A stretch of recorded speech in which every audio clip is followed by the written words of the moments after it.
move your legs sway. Radio G's got your jam all day. Radio Generation, the home of urban soul.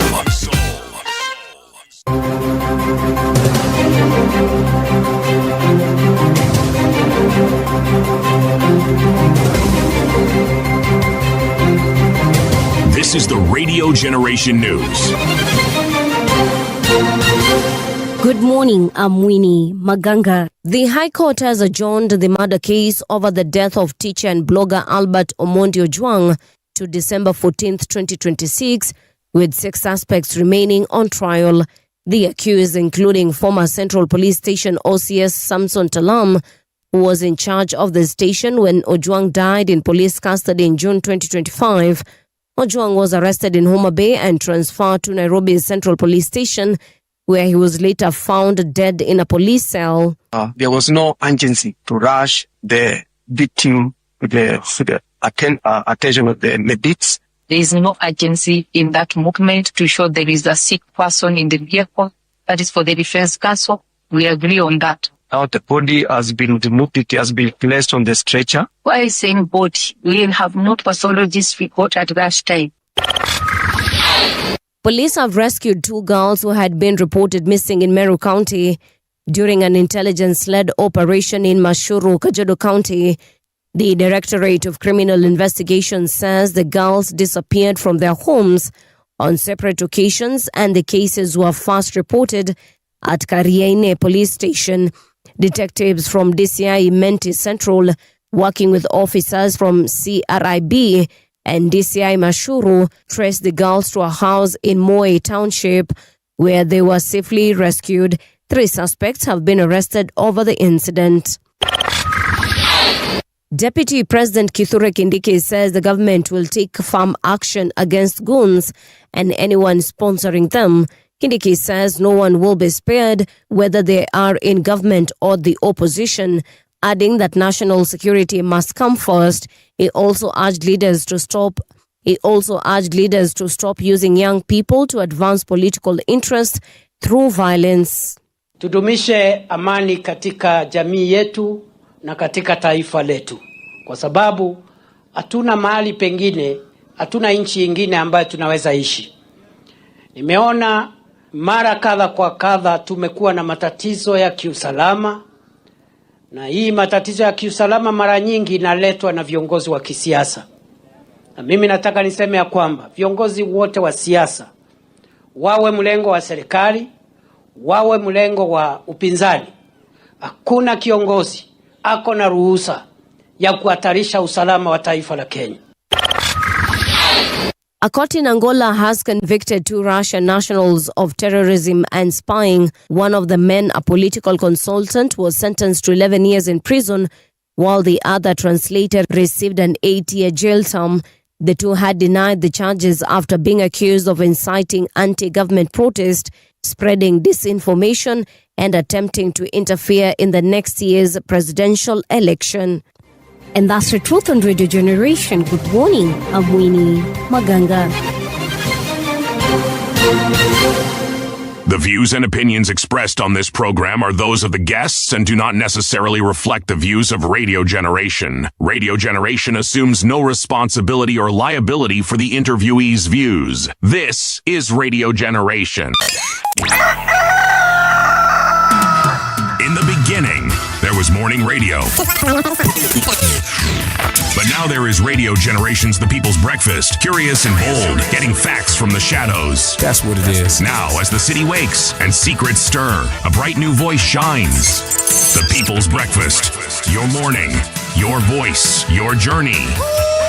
Good morning. Good morning, my neighbor. Welcome to the home of hard truths and bold insights, Radio Generation. A very good morning to you. How are you doing? This is Radio Generation. My name is Mung'ala Mbuvi, and this is the People's Breakfast. It is now exactly 5 minutes past 6 o'clock. How are you doing? I hope you're doing good. I hope you're doing great. I hope you're healthy wherever you are. I hope you're also getting us loud and clear. That is on 88.8 FM in Nairobi, 90.7 in Mombasa and 89.5 in Garissa. Where you are listening from, please let us know whether you're also listening from the diaspora, watu wa Perth kule kunaitwaje kule Australia, watu wa Kigali Rwanda, watu wa Malawi kule na watu wa Mozambique pia. Tafadhali tungependa tuwasalimie na tungependa tuwajulie hali. And also folks listening from the UK and the US, that is Minnesota or London, or is it Berlin in Germany? We also like to hear from you. Now, a lot of things have happened in this particular day in history. Remember yesterday I told you there's nothing significant as far as the UN is concerned. Well, they decided to give some days, even up to 3 celebrations, if I may call them. But on certain days, hakuna kitu chochote. So I was wondering, why not just give some of these empty days one of those very many celebrations that you put in one day? But I hope they will hear me to your petition. Now, in 1995, Comet Halley was discovered, yeah? So astronomers Alan Hale and Thomas Bopp independently discovered what would become one of the most widely observed comets of the 20th century. That is, Hale-Bopp became visible to the naked eye for a record 18 months. There's a comet called Hale-Bopp, eh? Yeah. Because it was discovered by 2 people, that is Alan Hale and Thomas Bopp. So they decided to combine their names and name that particular comet. But that is what happens when you discover a heavenly body. They usually you're allowed, if you're the one who's discovered it, you're allowed to give it a name. And you can decide to give it your own name. You can decide to give it the name of your dog or the name of your grandfather or grandmother. In my case, if I ever discovered a heavenly body, I don't know what name or which name I would give them. Would you have discovered it, or would you be the first person to cite it and document it? Of course, when they say discover, it means the first person to actually see it. Chances are your ancestors saw it. They just didn't know what it was. Even others in your time saw it, but that's why I mentioned document. Yeah. Well, in your nowadays, especially for those heavenly bodies, you need those very sophisticated machines. Correct. The telescopes sometimes, and even some of these telescopes need different kinds of light to see certain heavenly bodies. For example, people will only think of this light that we see, but there's X-ray light, there's infrared light, there is gamma ray light, and many other lights that are out there, ultraviolet light, and all of those bless you, and all of those, even microwave by day it's in the spectrum of light. So all of those spectrum, they usually have different visibilities as far when you document. So yeah, that's, for example, you cannot see, what are they called, black holes without necessarily with your naked eye. You have got to use X-ray light for you to see a black hole. Did you know that, City Muga? I'm not even sure I understand what a black hole is. Let's start there first. Hiyo tutaongea siku ingine ile siku tutaanza kuongea science hapa kwa studio. But yeah, so anyway, in 1995, comet Hale-Bopp was discovered by those 2 astronomers, that is Alan Hale and Thomas Bopp. City umekuwa vipi bana? Mimi niko mzima. Ulila vyema? Watu wako mtaani wako salama? Mtaani wako wazima. Kuna complaints zozote? Kuna neighbor amesema hana maji ama stima yake iko na fluctuations, ina surge nini? Kuna yetu amesema hivyo? No, apart from these scheduled power outages. Yes. Like we had one on Sunday. Maji iko sawa. Na shida ya maji. Yeah. Nowadays, I usually check my X account, the Kenya Power X account rather, via my account, just to see if they've scheduled power outages in our area, because mimi huboeka, unaweza imagine umeamka and then at around 9:30, 10 lights go off, and the next time you see those lights maybe 6, 7, sometimes even up to 9 o'clock in the night. So I wonder, what is it that they're maintaining that will take this long? I don't know. I cannot even claim to even understand. Perhaps it's upgrading. There's a time I actually saw them doing it literally outside our building. They were replacing a wooden pole with the concrete one. I said upgrading. Sometimes the power lines have sagged, so they need to straighten them. What often tighten happens them. with the power lines when they sag, it also means that the poles that uphold them have a problem. Yes. There's something that has happened, some building has taken place, Yes. some road construction has taken place, so their foundation has been influenced. Weekend, yes. Yes, so they start leaning in a certain direction. And as they lean, so do the power lines then begin to sag. Yes. Yes. So zinalaliana, eventually unaona kuna kilaini kimelala hivi. Yeah, so I saw that one in our estate a couple of weeks ago. But it didn't take the whole day. It took maximum 4 hours. We had our lights back. If you understand the scheduling, and they do tell you, they explain to you the scheduling, you will know that at this time, for this length of time, this is what is going to happen. Yes. But every once in a while, something strange, something untoward happens.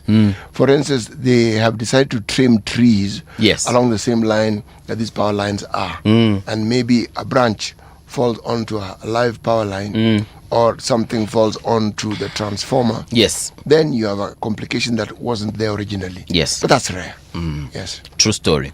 Leo methali yetu bado inatoka kule Cote d'Ivoire. Tujahama kutoka huko brother. Watu wa Cote d'Ivoire wanasema vipi siku ya leo? Watu wa Cote d'Ivoire wanasema hivi. As City gets that one, by the way, something else that has caught my attention here. In 1927, on a day like today, the network that would become the Columbia Broadcasting System, CBS, began operations with a broadcast of 16 radio stations across the United States. And these guys in the 1920s, they had this radio thing going on. When had the radio thing been invented, or when had it been figured out? Radio was invented, let me just confirm that. Confirm? But, decades before, obviously. Yeah. Acha nikwambie. Ndio hivyo. So if it had been, those fellows were just in tandem with the times. Okay. Umepata watu wa Cote d'Ivoire? Niko nao hata hapa tu. Tusome basi. Nilikuwa nakungojea utuambie hiyo ninio. Lakini kama ushafika huko, acha nikwambie.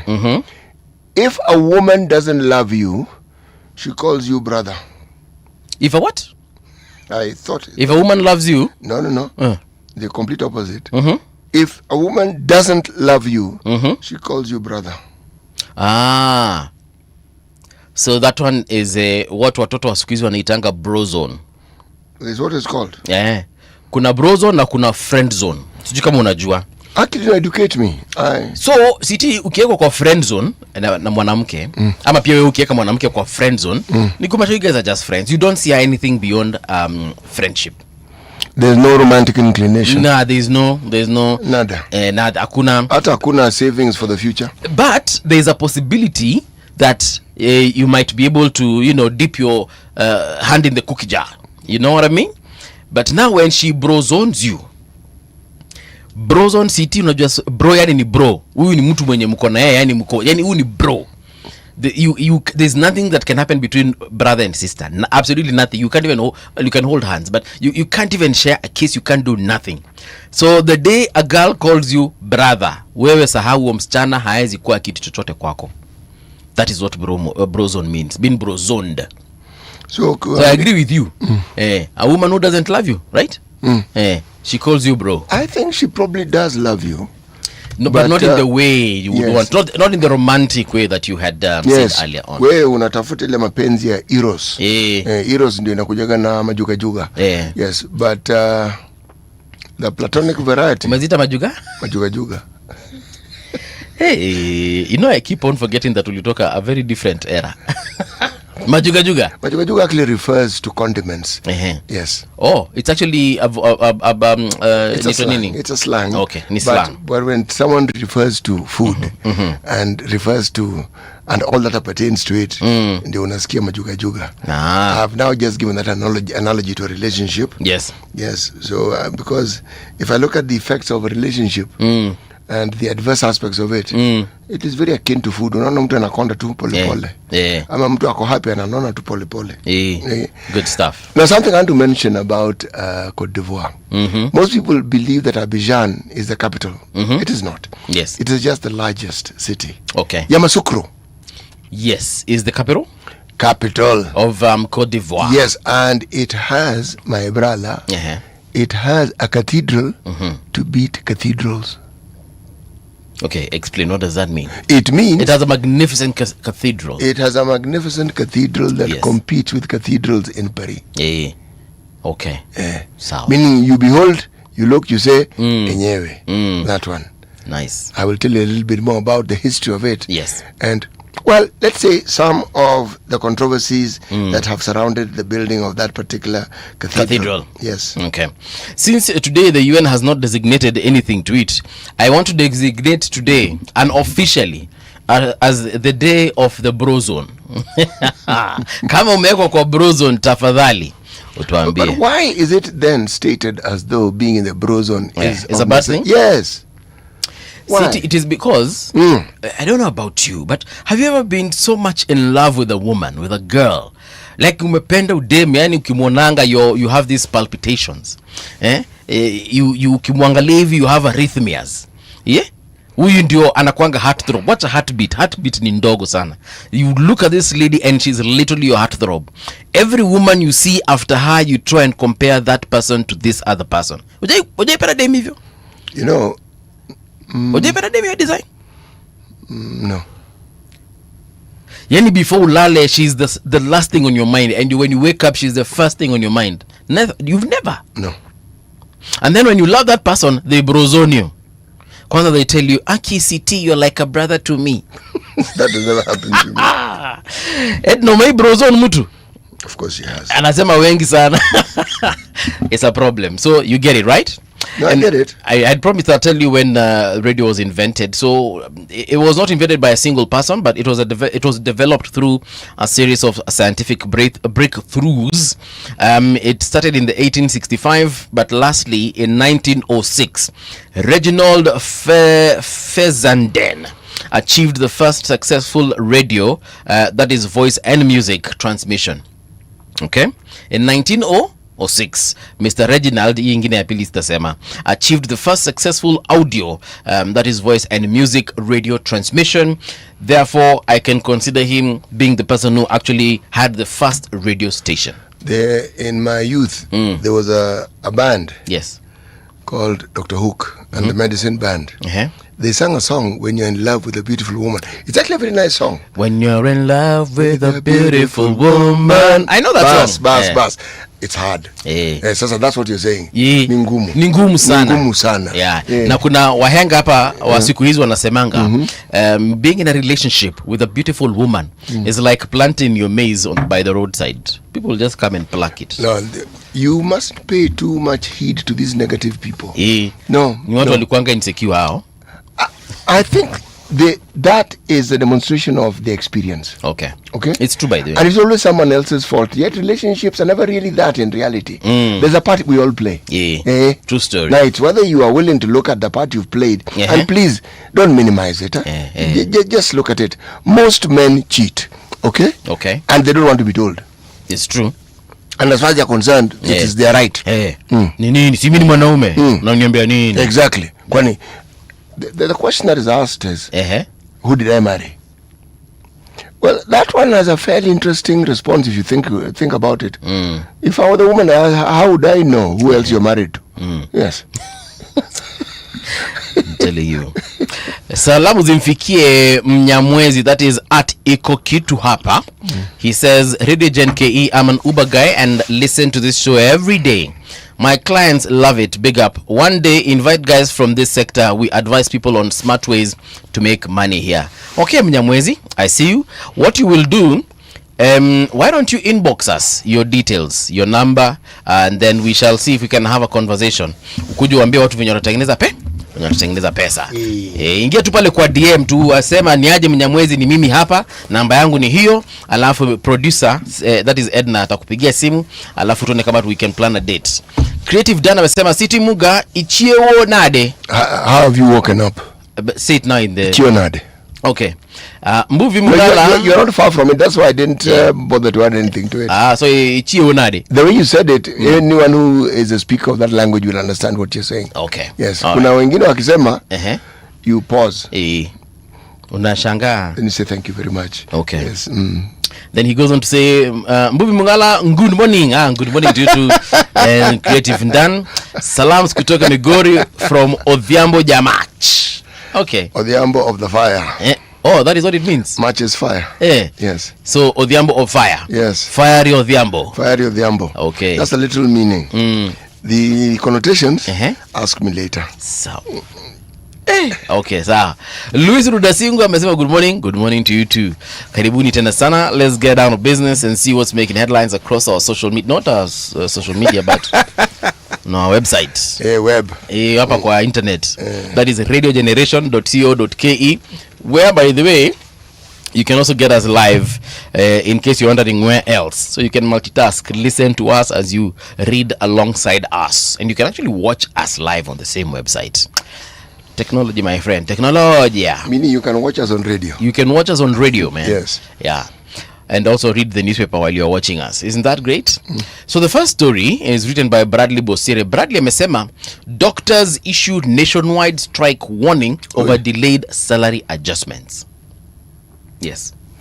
Doctors have issued nationwide strike warning over delayed salary adjustments. So they were promised this money, but it has not hit their accounts. The adjustments have not been made. Their pay slip still looks the same as before.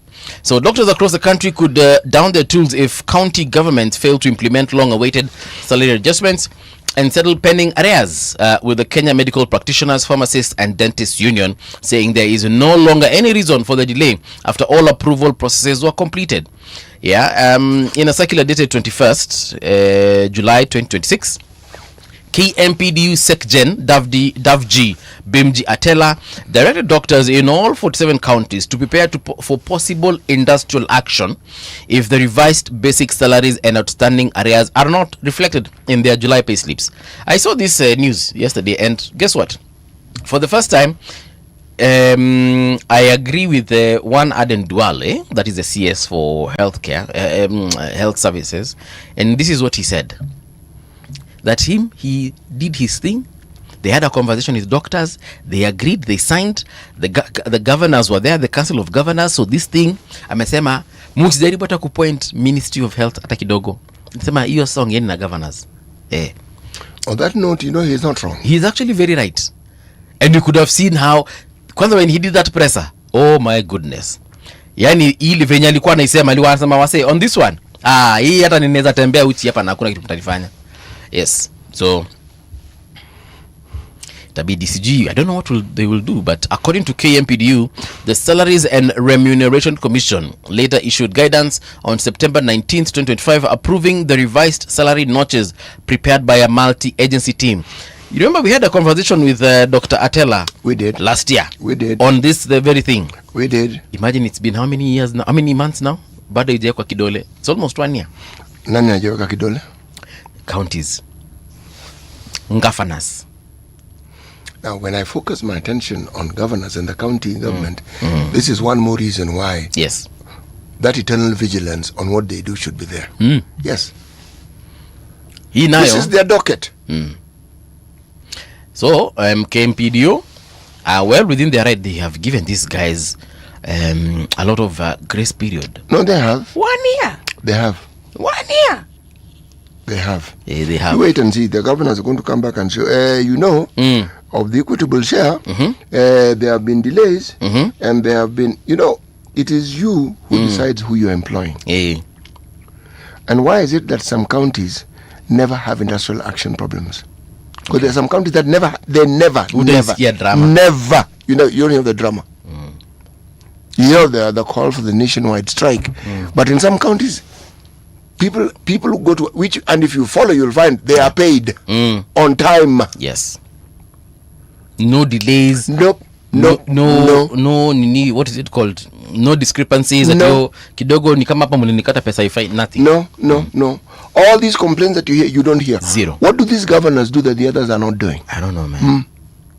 Because if this case was a colored replica of in every county, then you'd say, we have a problem with this thing. Yeah. And it's a nationwide problem. But that's not really the case, is it? It's not. When I spoke to Governor Kangata 2 nights ago, he said, Mbuvi, this thing is very simple. Yeah. Number 1, just do your job. Number 2, let institutions do their thing. And then number 3, just listen to the people.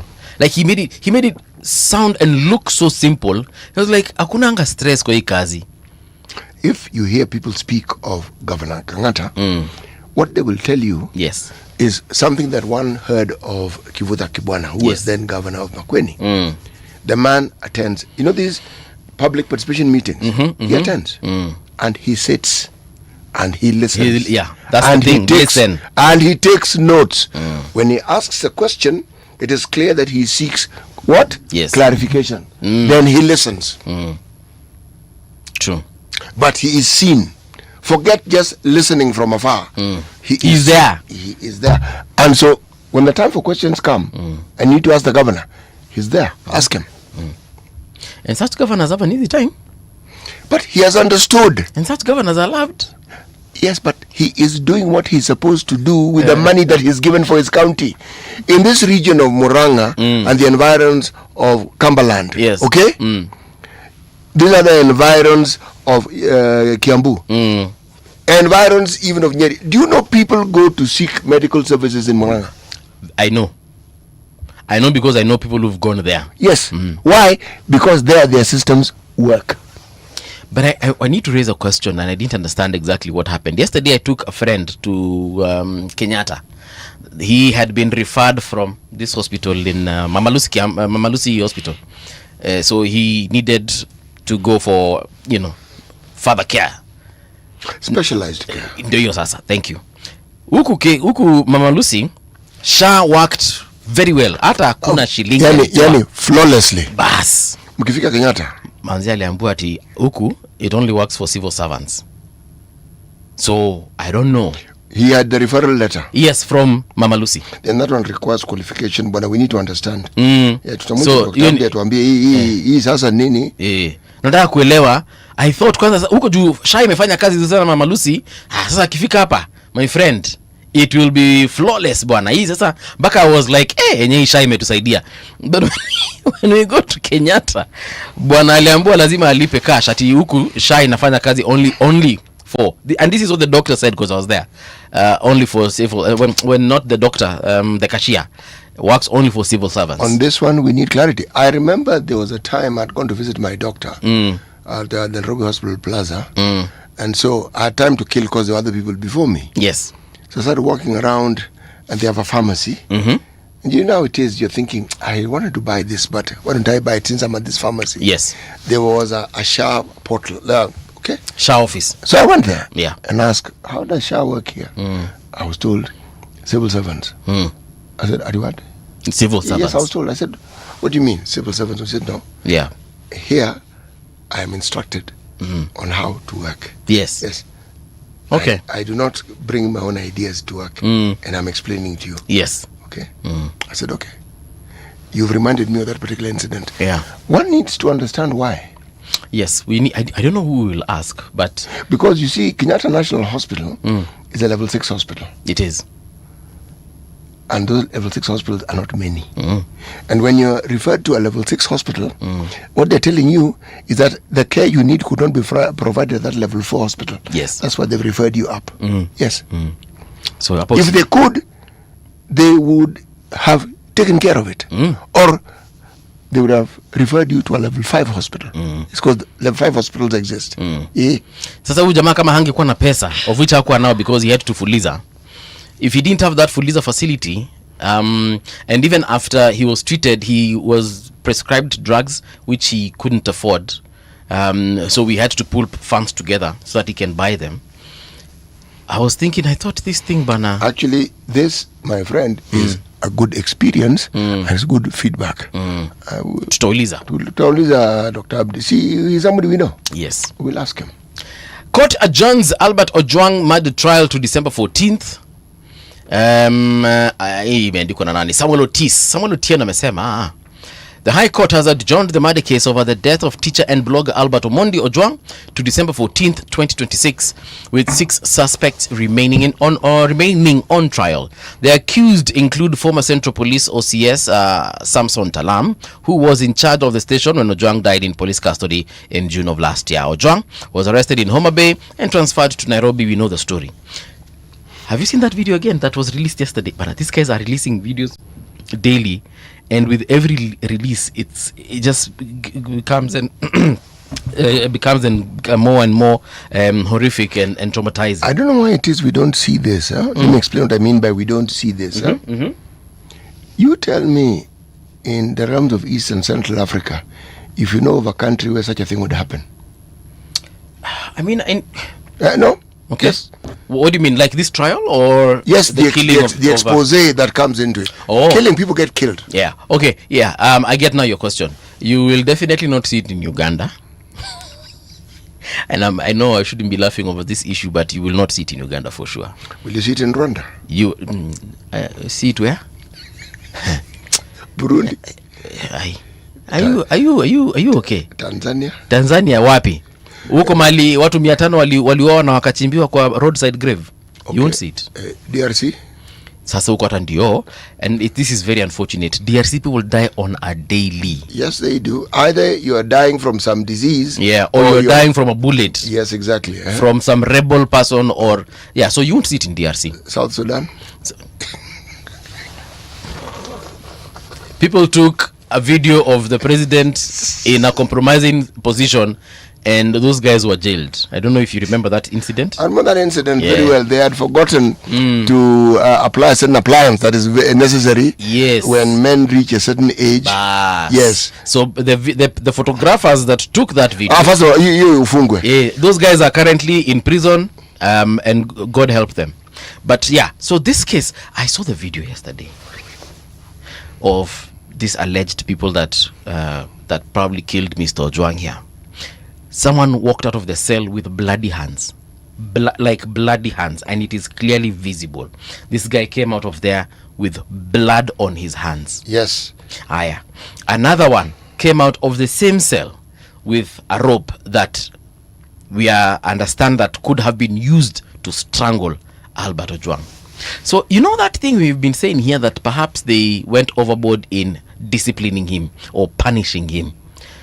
I'm thinking that perhaps in the process of questioning this person, something might have revealed itself in the conversation that they had, or in the interrogation or the torture they had with Albert Ojwang, and they decided he haifai kutoka. How do you beat someone to a pulp and on top of it strangle that person to death? Well, strangling can be a form of torture. Yes. Asphyxiation. Because they probably don't have waterboarding facilities. Yes. Okay. You know, we can only conjecture. But what is certain is that in this country we're in, Kenya, there are people who've disappeared and they're still being looked for their families to date. There are people who've been found in some coffee bushes, some in some forest, some in some places really far away from where they are supposed to be. We've even heard of policemen who have been found dead. Yes. There's one particular policewoman who, a long story of a chase, and she shot somebody. Then there's a lot of drama to it. Ule alipatikana kwa bathroom ya mama yake, ya wazazi wake. Peter latrine. Where they said she committed suicide. Yes, and no one had a single gunshot. Right. Yeah. What I'm saying is, everything about the disappearances and people who've died, if you take, for instance, the discoveries of women's bodies in Kware and other places that we probably may not know of, those for whom it was intended that they died. Yeah. You don't bring somebody all the way from Homa Bay to come and kill him in Nairobi. It's true. No, because that one, fingers will point directly to you. And you'll raise questions that ordinarily one would not have raised. First question being, why remove someone from Homa Bay and bring them to Nairobi? Bypassing all those police stations along the way. And there are many. Irrespective of the route that you take. There is often a problem that we have with this system of ours. Which is? People who either want to prove to their superiors or the superiors who have given them instructions that they are good at what they're supposed to do. And in their enthusiasm, they go overboard. It is said, two prominent figures. One was J.M. Karaoke, 1975, and it was said the purpose had never been to kill J.M. It was to rattle him. But him having been shot and injured, if he was then taken to hospital, questions would arise. So there was a hodgepodge idea of how they should present this, and that's how they did. Yes, President Moi, who was then Vice President Minister for Home Affairs, which is Interior, told the whole country that the man was in Lusaka, Zambia. When he was found in the forest, the man broke down and cried. Because he realized that he had been lied to. Yes, he had been lied to. And by extension, he lied to the country. The whole country, yes. Who caused death? If you listen to the whole saga, it was people putting together a story. You know, hindsight gives you wisdom that ordinarily you wouldn't have. And somebody injured him. And they realized, again, this person probably can't go to hospital in this state. So in their panic, they concocted a situation. That's why I asked the question. Because when they told you the sequence of events, so you asked the question, because he had a burnt body, he fell from a helicopter, and again he was shot. So you ask, okay, so how did it start? Did he jump from the helicopter and then douse himself with fuel and start burning? Yeah. Or did he harm himself, shot himself in the head or wherever it is he was shot, then boarded the helicopter and then did a small round and then jumped off the helicopter? Yeah. It was bizarre. In my mind, this points to something that hadn't been intended. When Pio Gamapinto was shot, they intended to kill him, he died. When Tom Mboya was shot, they intended to kill him and he died. So, again, this one of Ojwang's, somebody botched somewhere. Hey, wacha tufanye kitu inaitwa traffic, but hii ya Ojwang hii, ukweli ukijitokeza, I don't know. Traffic. Yaya Center, that road, Agungskovek, yote iko sawa. Lenana Road also looking good. State House Road, fantastic. Valley Road as well is good. All these roads I'm mentioning are good. Southern Bypass, Ngong Forest Road, kule kote Langata, Langata Road, ukielekea kule Southlands Estate, yote iko sawa, heading towards Galleria Mall and beyond towards Karen. Also towards Magadi, inside or rather through Magadi Road towards Ongata Rongai, yote iko sawa.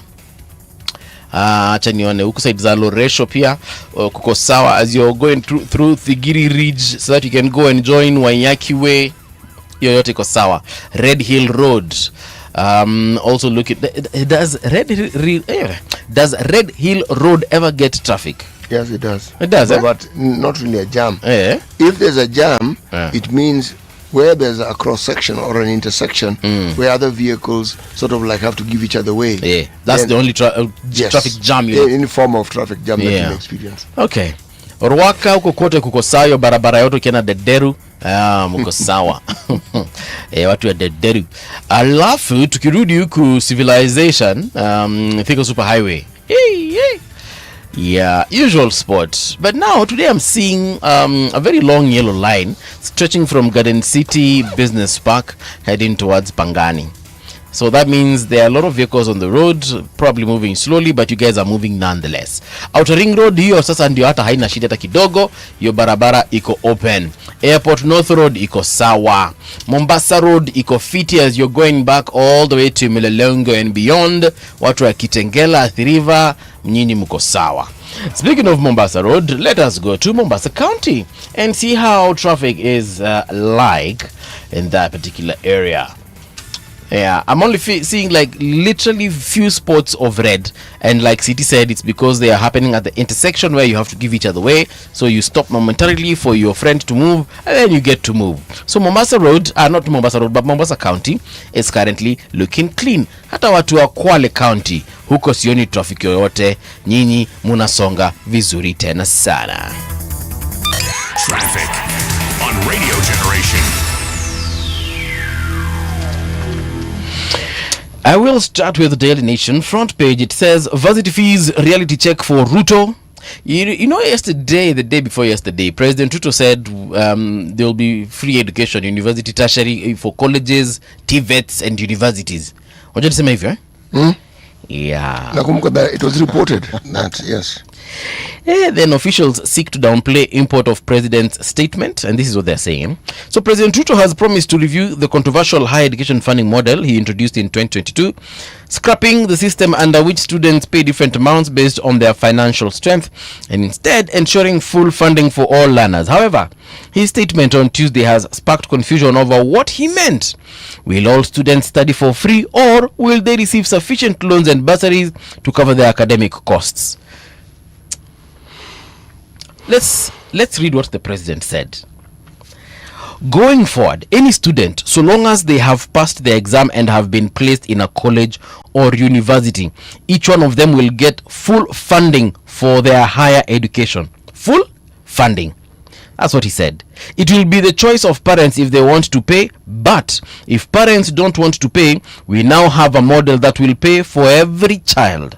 I implore on Parliament to expedite amendments to the HELB Act, that is the Higher Education Loans Board Act, so that beginning September, we can make sure that any child who qualifies, funding does not deter them from achieving their goals. So when he says that if a parent wants to pay, they'll be allowed to pay, but there will be funding, what exactly did he mean? I have no idea, man. Did he mean that, look, it's a loan, but if you don't want the loan, you pay, but there's money for you to, go to school?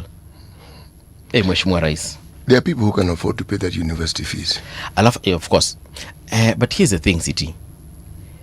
Hii kitu imechukuliwa na watu wanahabari akina sisi sasa, ikachukuliwa na watu wa opposition, ikachukuliwa na watu wa serikali. Imeanza kukimbizwa. Hiyo kitu bedhe buda imespiniwa. Now here's the problem. The president, His Excellency William Samoei Ruto is quiet on exactly what he meant. Which is the prudent thing to do. No, it is not. It is, because at this point come out and say nimesikia akina Gachagua mnasema hivi, nimesikia pia akina cause nani this guy Ndi. All the voices that want to speak on this subject haven't spoken yet. Let the weekend end. He can speak next week. Guys, what I meant was money will be available as a loan, as a leave of confirm. That will be lost in this noise. It is sometimes better to speak when the noise has died down. Ama atuambie, like Norway, kina Sweden and Finland, it's free education. Hakuna mahali utakuja kufuatwa na HELB baadaye ukuje kuambiwa ati now Mbuvi you owe the state 200,000 that was used to educate you, so pay it back. Yeah, like now our population now 1,500,000 bro. I know, but I'm just saying. Okay. Sasa tumia example ya wapi? Don't give another example. That you can do it with 5 million means you can also do it with 50 million. Okay. All right. What I need to understand is why it is the 760 billion that we allocate to education cannot provide this very thing the president is talking about. Yes. Even guys from Kupet, niliona Sekjen wa Kupet jana akizusha sana. Akisema, look guys, why are we just going around in circles? We have already been told how we can fund university, not just university, but basic all the way to tertiary education free of charge. And he echoed those things that we usually told here by akinafanya mambo. Hizi pesa zote za bursaries, sijui CDF fund, sijui women, sijui NGAF fund, sijui what fund, zote zishikanisheni, wekeni kwa education, we will forget about schools. If we do that, then we'd have to fire literally everybody who is in the Ministry of Education, who deals with the allocation of funds. Then so be it, City. Yes. Yeah. Now, I may probably be targeting the wrong department, the wrong division, the Ministry of Education, but there are some people who need to go. Okay. It can't be that huge amount of money is allocated every financial year and we are still being told there isn't enough money for free education. It doesn't make sense to me. See, it's the same logic that is often used when people say the NGAF, no, not NGAF, the NGCDF should be given to the county governments. Hell no! No. Those guys should not get any more money. You want to give people who have demonstrated quite irrevocably that they are unable to manage the funds they are given correctly. You want to add more money to mismanage? No.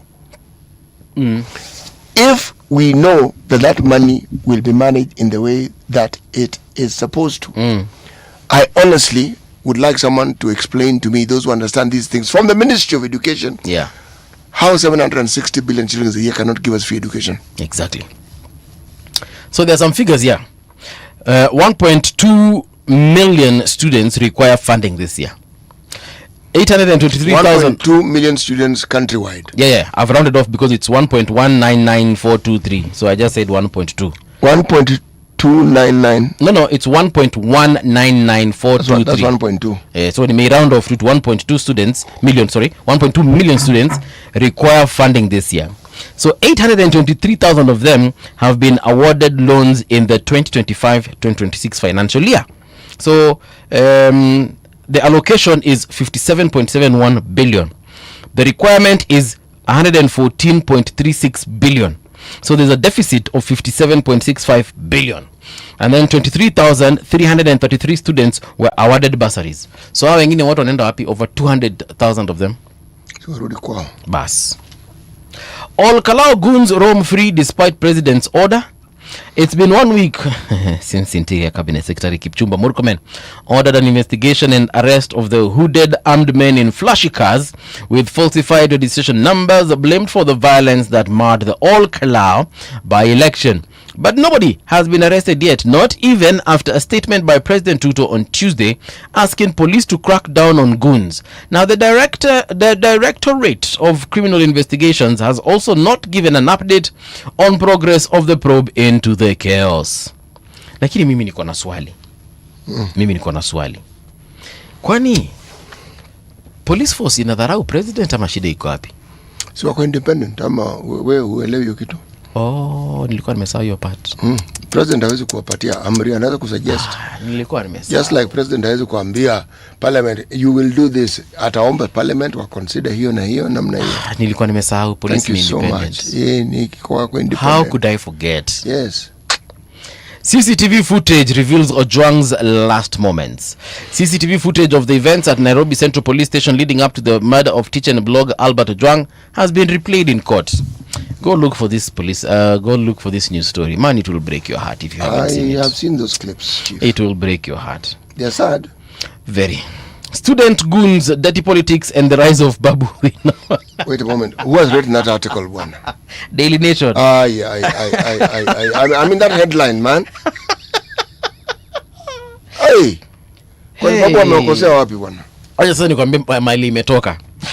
In the first installment of a 3-part exclusive serialization of Dancing with the Devil, Professor Stephen Kiama Gitai writes about a near-fatal experience after a... sasa hii imefunikwa na hii sticker ya Nation. So wende to the page where that story is. That story is on page 2 and 3, Yeah. So they are saying, in the first installment of a 3-part exclusive serialization of Dancing with the Devil, Professor Stephen Kiama Gitai writes about a near-fatal experience after a bandit attack on the road to Mararal and his central role in managing intense student selection a decade before he was appointed University of Nairobi Vice Chancellor. So anasema gunzo likuanga wa Babu Owino. Kitabu itauza. Well, yeah, that story is on page 23. Let me tell you, the story of Babu Owino will be tied very closely to the life of the late Professor Magoha. Okay. Because at the time when Babu Owino was the student leader, Magoha was the vice chancellor. Okay. All I'm saying is that when you dig into the past, there are many things that will come out. There are things that we'll get to know that we previously didn't.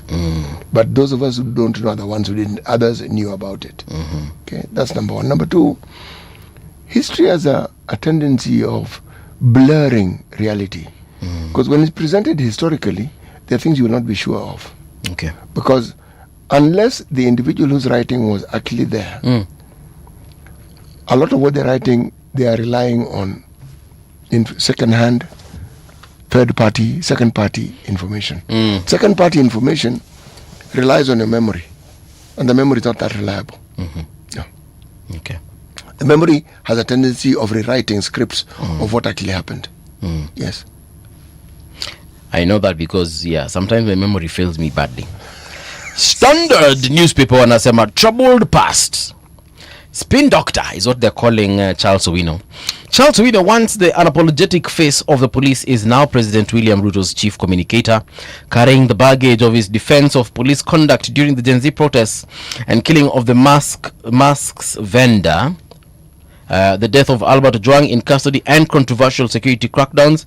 Critics see a loyalist appointed to defend the indefensible as public anger over police brutality, governance failures, and worsening economic hardship intensifies. His biggest challenge will not be speaking for the government, but convincing a deeply skeptical nation that he is speaking the truth. Okay, kuna mtu alikuwa ananiambia now that Isaac Mwaura has left this office, that office has been plunged from the frying pan into the fire. And I was like, "Wey, numbers don't lie. Opposition will pick the best to face Ruto." Former Deputy President Rigathi Gachagua says the decisive factor in settling on a candidate to face President William Ruto will be the votes each aspirant bring to the table, arguing that considerations such as age and experience are secondary. Okay, so that is what they have said. This is a story on page 4. That is what he has said. Yes, sorry, that is what former DP Gachagua has said. Lakini mimi niko na swali City Muga. These guys, I thought Babu Wino gave them a very good idea, and also JB Muturi echoed the same, and he said, look guys, and not JB Muturi but Jeremiah Kioni. Jeremiah Kioni is the deputy party leader of Jubilee as well. Jeremiah Kioni alisema they should go with a popular vote. The candidate who shall be the flag bearer should actually be someone that the people have decided upon, not them who sat in a boardroom somewhere, PLP, Martha Karua, DAPK, Eugene Wamalwa, Wiper, Stephen Kalonzo, and then they say, sasa mimi ndio wakati wangu. And then they agree Kenya, imekuwa huyu jamaa yenyewe amevai for a very long time. Ama ati hapana, jumi ndio mwanamke hapa hivi, Kenya should be given the opportunity to have a female president. No. They said Kenyans should be the ones to tell them that, guys, of all 17 of you, we see that this person is best placed. And I feel like wakienda na hiyo idea, they might actually have a win on their hands. This particular win, because it will be already like a done deal. Ni sasa to verify that on the ballot day, on the voting day. This particular win, the Olkalau win by DCP, yes, is going to put a spin on a lot of conversations around the opposition that refers to itself as United. Yes. And before the euphoria of winning comes down, there's a lot that will be said. Yes. One should pay attention to what is being said now, because often such things are said when people are not as guarded as they were before.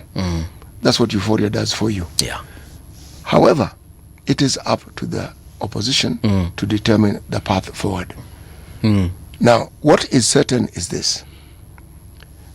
The people of Olkalau have indicated where it is they would prefer to vote. Yes. They have a registered voter tally of 73,000. So those who voted in their totality don't even come to half the number of those who are registered as voters. Okay. Remember I was telling you, the term landslide comes in when you bring in the comparison matrix, where you're looking at those who voted, or the person who won vis-a-vis those who also got votes. Okay. The next challenger got 5,000 plus, then somebody got 198, and the number just kept dwindling. What am I saying? There's been a discussion about people who are registered as voters coming out to vote, as many as we possibly can. And Peter Kaluma, the MP for Homa Bay Town, did a fairly good job of trying to demonstrate the thing that you need to consider. Not just percentages void of the population of people and the numbers, the numerical numbers that you're dealing with, because 10% of 1 million people is a lot more than 20% of 500,000. Okay? So when you say, oh, the only 10%, the what must be asked. Okay. So as we move forward, I'm certain we're in for interesting times.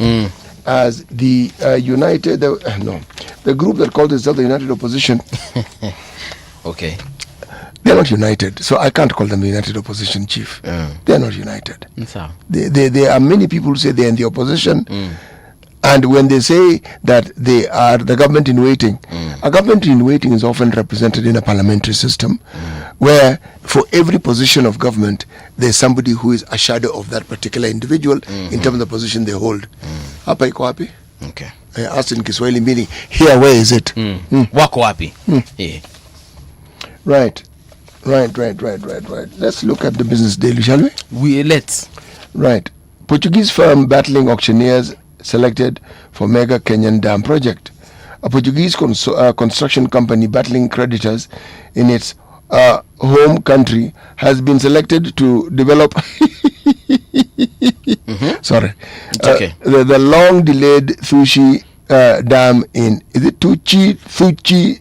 It's written Thusi, Thuci.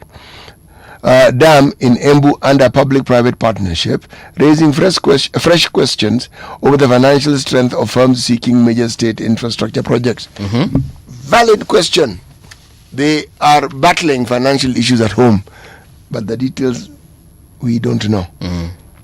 They could be arguing with somebody over what they should be paid, but it's being presented as though they themselves are not very financially strong. We don't know this, do we? We don't. No, we don't actually. The story is on page 5, and it can be looked at later. Construction boom helps drive up new vehicle sales by 19%. New vehicle sales in Kenya climbed nearly a fifth in the first half of the year as businesses ramped up investment in trucks, pickups, and other commercial vehicles, helped by cheaper credit, a stable shilling, and the increased activity in construction. If you say so. Treasury to table payslips tax cuts in September. The Treasury will table legislation in September to reduce payroll taxes, bowing to public pressure over shrinking payslips following a series of mandatory deductions. All right. Actually, it is not as negative. There are those who think that when you reduce taxes, you collect less. Not true. Not true. When you reduce taxes, there can be the effect that people now have more disposable income, and you end up making more money. Because with more disposable income, you're able to purchase, you're able to participate economically. That participation is a tax-raising process. And I think in Kenya we haven't really, what is it called? We haven't, we've not told people the benefits of being tax compliant. And no. We were told once upon a time by a statement that was made in the Kibaki era, and it was something that was easy to swallow because you saw the benefits, so you didn't need to be told. Yes. In a previous era and for a long time, the idea of you going to a bank to get a loan because you have a salary, that one didn't work. Kibaki made it possible. So people had cash, economic activity increased, and that government collected more and more taxes. This thing is really not rocket science. All phones, laptops to have a 1-year warranty. All mobile phones, tablets, and laptops sold in Kenya now come with a minimum. Good. I thought it was 1 year. Yeah, minimum 1-year warranty policy under new consumer protection rules, putting vendors at risk of fines of up to 500,000 shillings as a breach. Right. Treasury ousts 4 Kenya directors amid clashes. Elections follow fight between CEO and the board. What am I talking about? Treasury has ejected 4 of its representatives from the Kenya Reinsurance Corporation of Kenya, including Chairman Eric Gumbo, in a bid to quell tensions that have rocked the firm since last year. Through a June 15 letter seen by the Business Daily, the Treasury informed the state-owned reinsurer that it has dropped Mr. Gumbo, Abdurrahman Abdi, Yunus Nyalu, and Zakaria Nyaga from the board. Okay, it was a prerogative. Then there's a picture of the Law Society of Kenya. President Charles Kanjama briefs journalists at the Supreme Court in Nairobi on nationwide court boycott called by professional associations to protect the action of judges it accuses of using court orders to block corruption investigations against them. We talked about it yesterday. Yes, we did. Let's look at the Business Daily and the headlines that we have in the Business Daily. News: no more seeking police permission to protest law proposed by KNHCR. Sawa. Hii mambo ya unauliza. Ukitaka tu unatokezea. No, you have to give notice. You have to say this is what you're going to do so they know what you're going to do and why you're going to do it. Business: from humble eggs vendor to giant transport tycoon. This is the story of the founder of a ushasikia bus company inaitwa Mbukinya Express. Naijua hata nimeitumia. Ushaitumia? So I will not say much on it except that it is a bus company. Okay. Watch it hapo tu. Detectives arrest prime suspect in murder of TUK lecturer Edgar Mukwa. We spoke about Edgar yesterday. We did. President Ruto's running mate headache as 2027 elections arithmetic shifts. Does it now? Does it really? Does it really? Bang in the middle of the paper, Matiang'i is left out as Sifuna Kalonzo combo takes shape. Muskia, Matiang'i left what? Out. There is a picture. CCTV viewing raises fresh questions in Ojwang case.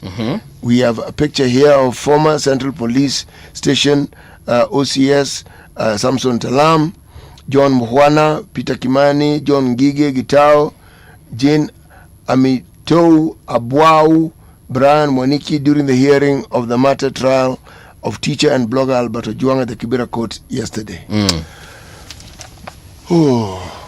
Okay. Umemaliza? Umekafunga? Sio ni headlines, umemalizana nayo. Haya. Sawa sawa. Tunaingia katika muktasari wa habari. Then when we come back, I'll let you know who's saying what's up on our social media spaces. You can let us know if you haven't. That is at Religion KE across all of them. Radio generation, the sound is fine. Pump it up, turn it high all the time. Let the music move you, let's sway. Radio G's got your jam all day. Radio Generation, the home of urban soul.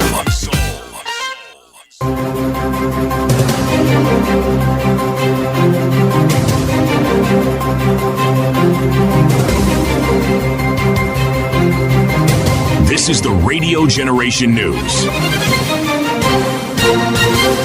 Good morning, I'm Winnie Maganga. 5 people have died after the Kilima Pesa gold mine collapsed in Lorgorian, Transmara South in Narok County. Deputy County Commissioner Stephen Odeke says rescue efforts are continuing but have been slowed by lack of specialized equipment needed to safely reach the underground tunnels. Authorities say a known number of miners are still believed to be trapped beneath the collapsed mine. The bodies of the 5 victims have been moved to the Lolgorian Sub-County Hospital mortuary. Hundreds of families across the country are being affected by a nationwide strike by universal health coverage workers. Services have been disrupted in many public hospitals as health workers demand to be moved to the national government payroll. Union members also staged protests in Nairobi, accusing the Council of Governors of failing to address their concerns. Despite ourselves having demonstrated for more than 6 months and gotten a budgetary allocation of 8.9 billion to confirm the universal health coverage staff on permanent and pensionable terms, the governors have refused to do so. And we say the governors because it's very clear that it's the county public service boards that are supposed to do this. From here, the only salvation is the Cabinet Secretary for Health to give us those letters in consultation with the President of the Republic of Kenya. We will not go back to work until we get those blue, green, nice papers signed by the Public Service Commission, CEO.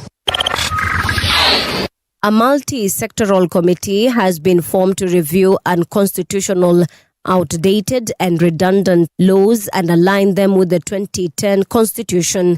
Led by the Kenya Law Reform Commission, the team will identify legal gaps and recommend reforms, including addressing laws that have been declared unconstitutional by the courts.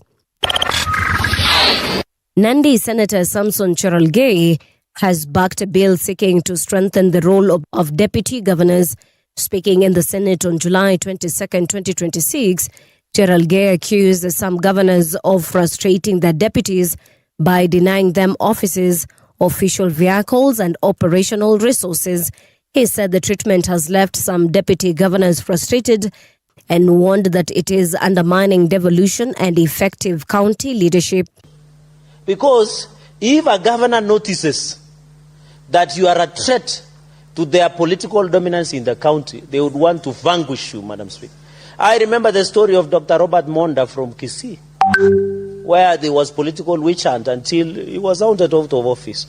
And therefore, we must agree. I remember the deputy governor of Uasin-Gishu, Engineer Bararot, was politically hounded out of the office through frustration, lack of cars, and many others, Madam Speaker. I remember the impeachment of Engineer CPA William Odwal. The impeachment came to this house of Siaya. He was politically hounded out. 10 members of the same family, including 5 children, have died in a house fire In Peru's capital, Lima, police say the blaze broke out early Wednesday in the La Victoria district, killing 5 children aged between 3 and 15, along with 5 adults. 2 other people were injured. Authorities have launched investigations into the cause of the fire. And that's the truth on Radio Generation. Good morning, Abwini Maganga. The views and opinions expressed on this program are those of the guests and do not necessarily reflect the views of Radio Generation. Radio Generation assumes no responsibility or liability for the interviewee's views. This is Radio Generation. In the beginning, there was morning radio. But now there is Radio Generation's The People's Breakfast, curious and bold, getting facts from the shadows. That's what it is. Now, as the city wakes and secrets stir, a bright new voice shines. The People's Breakfast. Your morning, your voice, your journey. Good morning. Good morning, my neighbor. Welcome to the home of hard truths and bold insights. Radio Generation. Welcome back. This is Radio Generation. It is now 6 minutes past 7 o'clock. How are you doing? I know you're doing good because I can see a couple of you have already checked in. Let me just see. Hapa kuna watu wawili watatu. Here we go. Kuna Mbuga amesema, I love your mature, I love you. Mature independence. Feature more Wanjiru, Gekonyo, Barak, Muluka, Martin, Olo, Getile, and more independence. Okay. Actually, we hosted Getile once. We need to get that professor back. Yes, we'll invite him to come back. So let a professor hapa endelee kuongelesha. Aya, ya why do I trouble myself? Let me just say Kadesh. Kadesh amesema, good morning my good people. Well, Kadesh, good morning. Innocent amesema, Paul, the idea of opposition fronting a candidate chosen by the people works in a society where ethnicity does not play a part, not ours. We need to be honest. Actually, we are being honest because there is no one who has been the president of this country who has been voted for by one ethnic group. It's very true. So our ethnicity has a role, yes, but believe me, we are quite capable of finding commonality even in individuals who vie for higher positions of office within our government. We are quite capable of doing that. I agree. Yes. Yeah. Douglas amesema, Mbuvi CT, morning CT stroke Mbuvi. Edna, bring back Onyonga to clarify CD, CV, CP. TT. And now we have TT and Sweetie. Ombati Steven says, good morning sir, CT and Mbuvi. Good morning. And then Samuel Lumbasi amesema, Sami Lumbasi from Kitale watching. Well, watu wa Kitale tunashukuru sana kwa kututembelea siku ya leo. In studio, we already have our guest here. He's a lawyer. And we want to ask him a couple of questions. We said we were going to ask him, or rather ask them, the people of his profession. We have Wycliffe Oyo. It's Wycliffe, right? Oh yeah, Wycliffe Oyo, advocate and council member and convener, Public Interest Litigation Committee of the LSK. Oyo, karibu tena sana huku Radio Generation. Thank you very much, Mbuvi, for having me again. Yes. The last time you were here, you were campaigning for this position, and now you have it. Yes. Congratulations. Asante sana. And we thank you for honoring the invitation. There are many who come here when they are vying for certain positions. Yes. But we never see them again thereafter. Once they get that position, when you propel them into office, they forget. Actually, we don't propel them. The ladder. We are part of a process that probably helps the citizenry to understand who they are, and those who may be concerned, what it is that they're offering. That's the best we can do. True. But when we then invite them and they do not come, we can only assume that they've been held up by other matters. More pressing state matters. Yes. Kama ilivyo desturi, tutakupatia methali, utuambie alafu tuingie kwa mambo ya LSK. Our proverbs for the whole of this week come from the Republic of Côte d'Ivoire.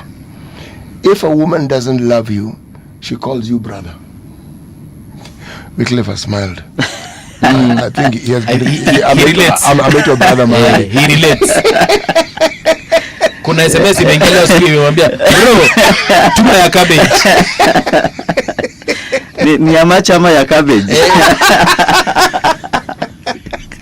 If a woman doesn't love you, she calls you brother. Dear. Yes. I think it's, in my view, now the Kenyan Gen Zs put it better. They say you've been brozoned. Now, it's a worse zone than the friend. I Yes. told you. Yes. You've moved a ladder. Yeah. You umeshuka. Umeshuka, so that any association the woman may want to have with you, if it breaches the boundaries of family, would veer off into the incest kind of area. But let me ask gentlemen, Yes. since you are of the age that understands this concept better, does it therefore mean that the requests that gentlemen of your ilk tend to tell me are forthcoming in such associations, when you acquire the status of brother, do they cease or do they continue? Well, they are terminated forthwith, so to speak. But I think in the broader context of it, what I'd make of the proverb is that when you relate with people and your relationship with them is such that it's, in their view, circumscribed to certain levels, then if there were other ways of seeing you, it stops. So that, for example, if I were to see Mbuvi as a professional, as a journalist, but you are local buddies, just see you as a friend, they are never going to take you seriously as a professional. Very true. Because of the way they relate with you. Very true. So it is about how we relate with each other in life generally. You may be the president of the republic, but at home you are just a husband. Bwana. Or a father. Or daddy. That's it, Yes, so I think that's what the proverb means, that once you relate with people in certain realms, in certain ways, it may be very difficult to get out of those zones.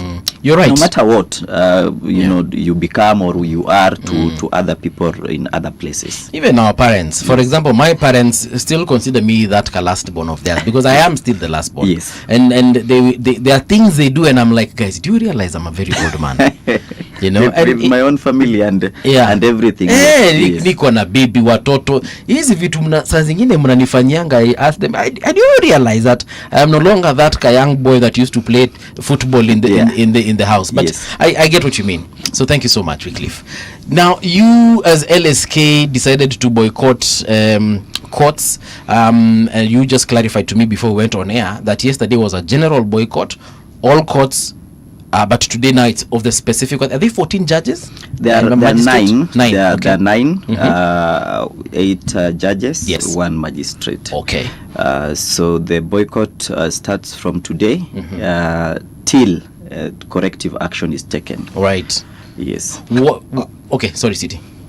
How did they qualify for this honor? It was not easy to qualify for this honor. You must have done something over and above what the ordinary judge or judicial officer does in the everyday work. So basically, to start from a very high level is that we have judges and magistrates who've gone to court to stop investigations into their conduct by various investigative agencies, including the EACC, the ODPP from preferring charges against them, and the Judicial Service Commission from investigating complaints that have been made against them. They've not just gone to court, they've also obtained orders stopping this investigation. And we are saying that if you are trying to shield yourself from being investigated, due process taking its course, then surely you must complete that process. You know, go clear your name and then come back. You cannot be enjoying court orders gotten before colleagues, basically, because the judges they go before are their colleagues, really. And then you come to court and say, I want to hear litigants, I want to hear parties as to their rights and responsibilities when you yourself doesn't want to, subject yourself to this process. And this is because generally what should be the case for a judicial officer is what we call being beyond reproach. And in many jurisdictions, ours included, a judge, a magistrate, a judicial officer is likened to Caesar's wife. They say a judge should be beyond reproach like Caesar's wife. And the saying gets its understanding from what Julius Caesar did, who divorced his wife for mere suspicion. Not even a confirmed case. Not a confirmation. That the king's wife must be so much, pious that even mere suspicion is enough to have you relinquish, to disqualify you. Yes. And this is very important for a judge or a judicial officer because you are the face of justice. When parties come to court, when parties come to your chambers, when parties come to a tribunal, they want to get confidence in you. And that confidence must not just be inspired by what you do in court only, but even how you carry out yourself. That's why you rarely meet judges out here drinking and making noise, and even on social media, the way they interact on social media should be such as to uphold judicial integrity. Yes, and then look at it as if justice then remains blind. Because if you come to the temple of justice and justice is not blind, then justice would have picked sides. For sure. Yes. I have a question, Wakili. Forget judges. Yes. If I were to seek such kinds of orders like the judges have sought, maybe I want to block an investigation or I want to block certain disciplinary actions against me, why would I do that? Let's start with the investigation. Why would I go to a court and block an investigation? For various reasons. First of all, generally it's not unheard of for people to go to court to seek relief of this nature. One, I would be saying I'm being investigated for something that probably I've been investigated for before, and a finding has been made by a court of competent jurisdiction, for example. So I cannot be subject to what the law calls double jeopardy. Double jeopardy meaning I'm being tried for the same thing twice. Secondly, I may say that these investigations are without basis. It's more of witch hunt, for example, than pursuing legitimate constitutional means or ends. Three, I may also be saying that there is an error as to who is being investigated, in terms of mixed identity, things like this. But in the case of these judicial officers, what is worrying is that there is preemption. And the preemption here is sometimes they've not even been served with the formal summons. Sometimes you've not even been told what the subject of the complaint or investigation is.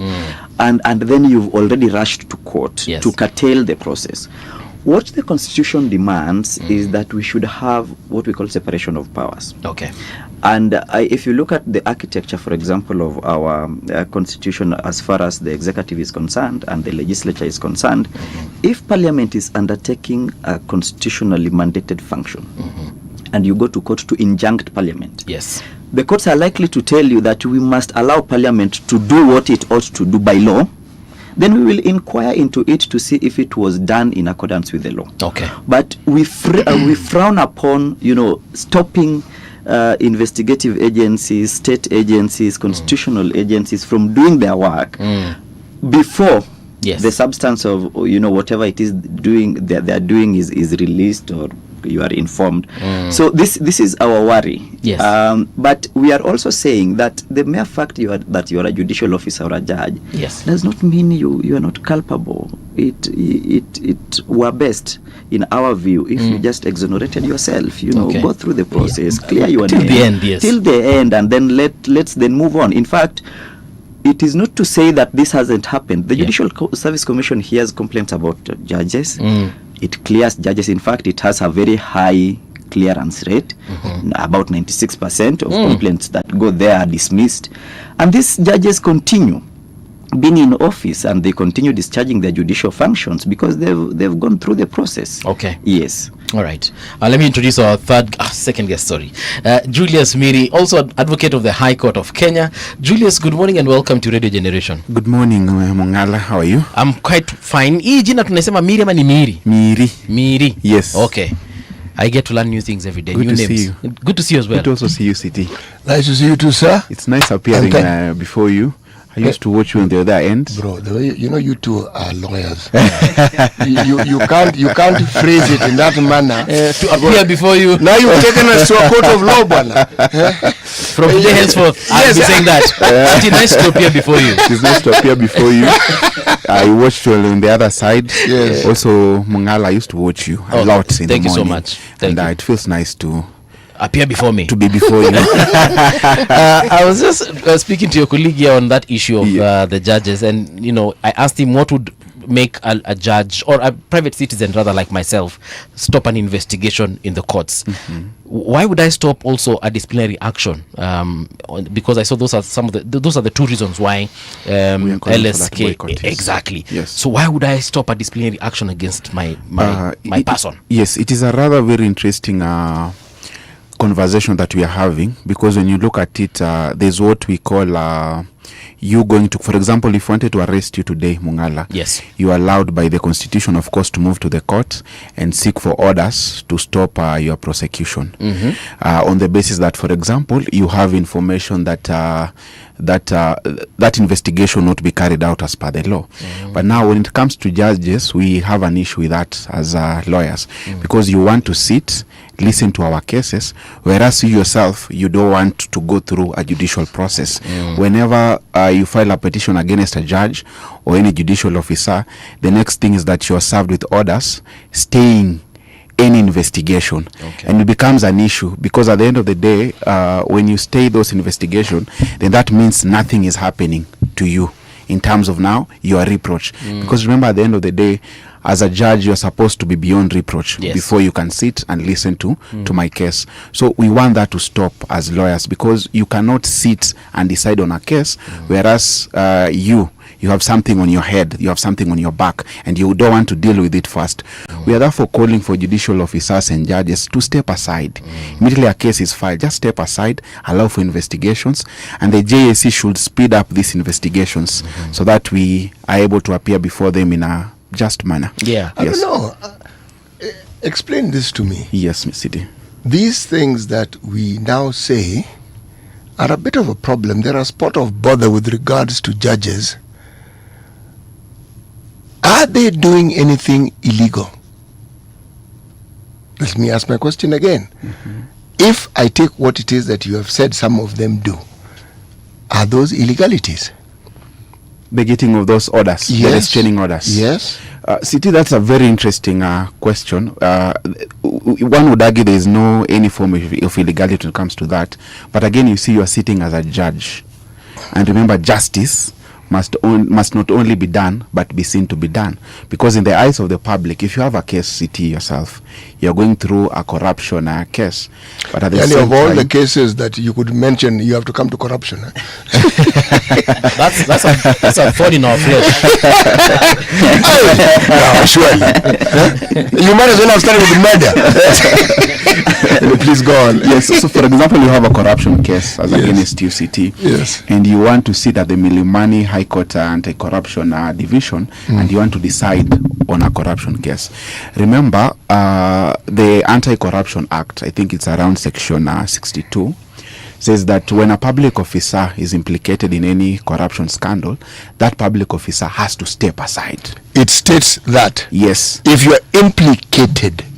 If there are any investigations being carried out, use that word, as against UCT, for example, today, then you have to step aside until those investigations are done. So within your stepping aside, you'll be paid half your salary, at least. Pending the conclusion. Pending the conclusion of the investigation, and if any case will be preferred against you. We are therefore saying that the same thing should also happen to judges. So essentially, you self-interdict. You self-interdict. That's for lack of a better explanation, that's what you do. But let me ask. Oyo wants to add on that. No, please go ahead. Because City, I think let's also not think that, for example, something you've mentioned about murder is far-fetched. You see, in the list of the 8 judges we have, one of them was the subject of investigations involving a murder case. Murder trial, yes. the Tom Cohen case. And this is a court of appeal judge. This is not even a magistrate. It's not a high court judge. It's a court of appeal judge. And the murder case is proceeding before the high court. Are they a suspect or an interested party, or what are they? You see, person of interest. It's a serious person of interest where there were allegations, including their phone conversations being retrieved by the investigative agencies, that they were in close contact with the prime suspect in the murder trial. And the murder trial is ongoing. So this is a case where orders were obtained about 5 years ago in 2021, and nothing has then proceeded from that. So you see, what Wakili is saying is what we are saying. If you also stop these investigations indefinitely, then what happens? How do you continue being in office, discharging your judicial functions without clear sight as to when then the allegations against you are going to be dealt with one way or another, and you are going to be cleared of these allegations? And let's call them allegations for city's benefit. Yes, thank you. Yes. But Wakili, let me ask this question. Are you saying that our laws allow for stays that by nature are indefinite? Well, it's not our laws allowing, but it's something we do through what we call judicial craft. Yes.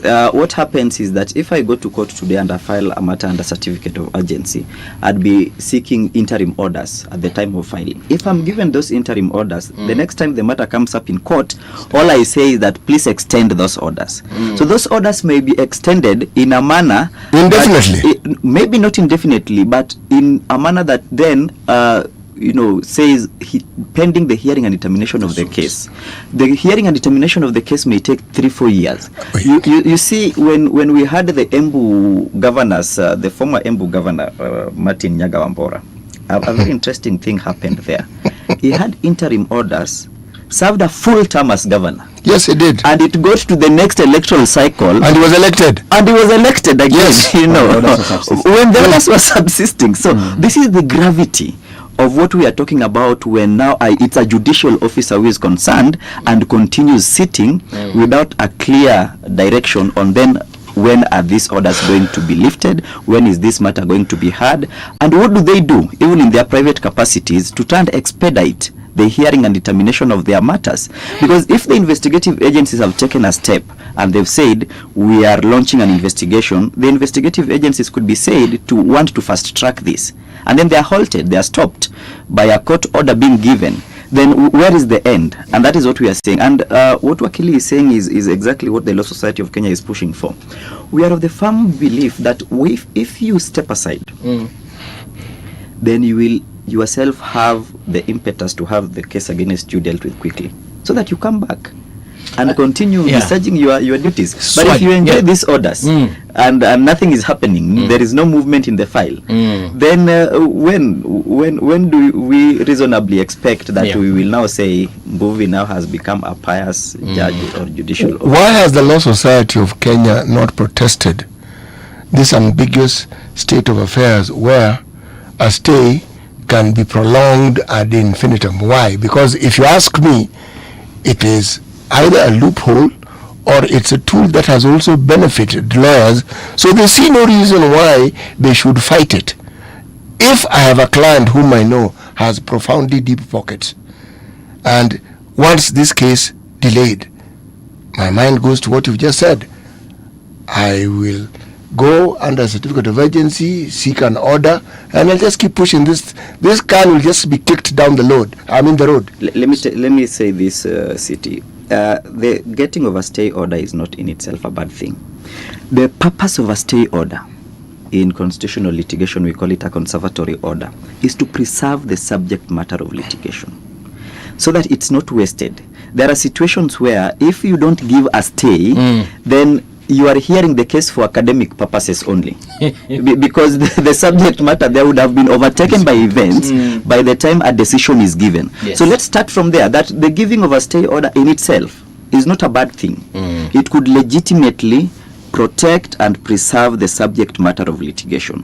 But court cases are supposed to be determined within particular timelines. And these timelines are in the Constitution, they are in the Civil Procedure Act and rules, and they are in enabling statutes that guide judicial processes. Okay. Now, the problem is cases are not being determined within the timeline set out in law for a variety of reasons, and it's something we've discussed before, and we could even discuss at some point today about case backlog, and it is a cancer that the judiciary is dealing with. Now, the length a case takes in court then adds on to the ad infinitum issue CT is talking about as to how long these orders are going to subsist. Yes. But it is not to say that we cannot expedite, we cannot fast track the hearing of cases. You will see that cases touching on the executive somehow really move very fast in our courts. Yes. In fact, the Court of Appeal would even sit on a weekend or at night on a Sunday and issue orders or vacate orders, as the case may be. You see electoral cases, they have a very strict timeline of determination. I think within 6 months an election petition should have been heard and determined. Concluded, yeah. In presidential elections, it's even shorter. I think 14 days after the petition is processed. There are other areas that are not even electoral related or government related that also have very strict timelines. For example, public procurement disputes have to be dealt with in 45 days. And the sanction there is, if it's not dealt with in 45 days, then the case lapses. So automatically. Yes. Like and on that issue of that murder trial that we were talking about earlier of Tob Cohen. Yes. If the judge were to say step aside that this thing can be concluded, you want to tell me it's been now 5 years since 2021 to now, you want to tell me that this judge would have been off duty for 5 years receiving half his salary?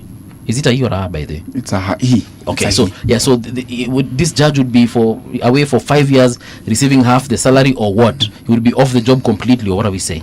What we are saying, it is Mung'ala is very simple. Yes, we agree. The case has taken a lot of time. It has taken 5 years, but now you see, even if the taking of these 5 years is still an inefficiency of the part of the judiciary, because if the judiciary were efficient, that case would have taken at least 2 years or 3 years to the maximum. But all we are saying is this: assuming you are the one who is the victim in this murder case. Yes. And there is a judge who is continuing to sit, and yet he's a person of interest in the murder. What does that say about the justice system of our country? That's why we are saying let the judge step aside, let investigations be done, let the matter be concluded. In the event he's indicted, it's okay. In the event he's exonerated, it's also okay. But all we are saying is the office of a judge is a very distinct and unique office. It is a person who sits in one of the highest office. It's like a small god now sitting in our country, deciding in our cases. And in the event someone raises any issue as to your character, as to what you're doing, then you must step aside. That is what we are saying. So let me hear you clearly. You are saying that if aspersion is cast on the conduct of the duties of an officer of the court, say in this particular case a judge or a magistrate, that is incumbent upon them to then take it upon themselves to, should we say, step down? Is that what you're saying? Is there within the numerous statutes you have and the principles that guide the conduct that is required within your profession, are they specific laid down, a clear laid down understanding of what it is that is expected of an officer of the court, like say a judge? Yes, they are. For instance, like in the Bible, it says that anyone who seeks, why are you laughing, Wycliffe? I'm not even finished.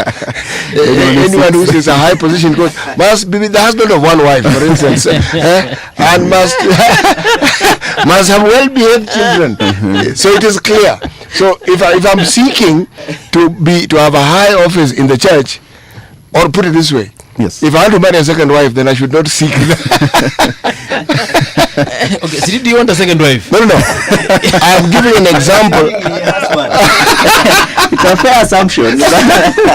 I am giving an example that is explicit so that they understand what it is that I'm asking. Yes. City, all we are saying is this, Yes.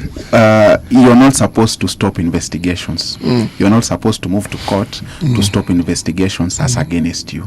And in the event you feel that there is need for you to stop these investigations, then step aside, because what is it that you're hiding?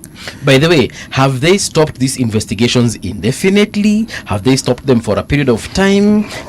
When we say they have done these injunctions that they have done, what is the time period? Pending the hearing and determination of their suits. And you see, they sit in that judiciary, and they might be able to control the pace at which that case should take. Control or influence? Influence is or whichever. But let me also add, I think City, you brought out something that is structurally improper or not well thought out when we enacted the Constitution. What happened is that we have the Judicial Service Commission, which is in charge of recruitment of judicial officers, hearing complaints against judicial officers, and recommending whatever sanctions that are appropriate. And there are different types of complaints that are made against judges. There are complaints that are made against judges as to the performance of their work. For example, about judicial inefficiency. Lawyers, litigants raise complaints about how long it takes to get a judgment, how a court conducts itself. There are complaints that are also made about, say, corruption. And then you seek the removal of a judge.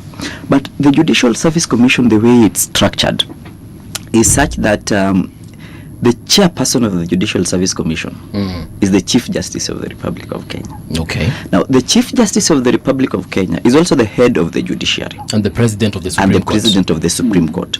So there is a lot of convolution there in such a manner that if the Chief Justice had a complaint against her, yes, right, and then she sits at the JSC that is supposed to hear that complaint, then what happens? A few years ago, Mbuvi, this was a hypothetical question. Today, it's happened. The entire Supreme Court of Kenya has orders stopping, complaints against them from being processed.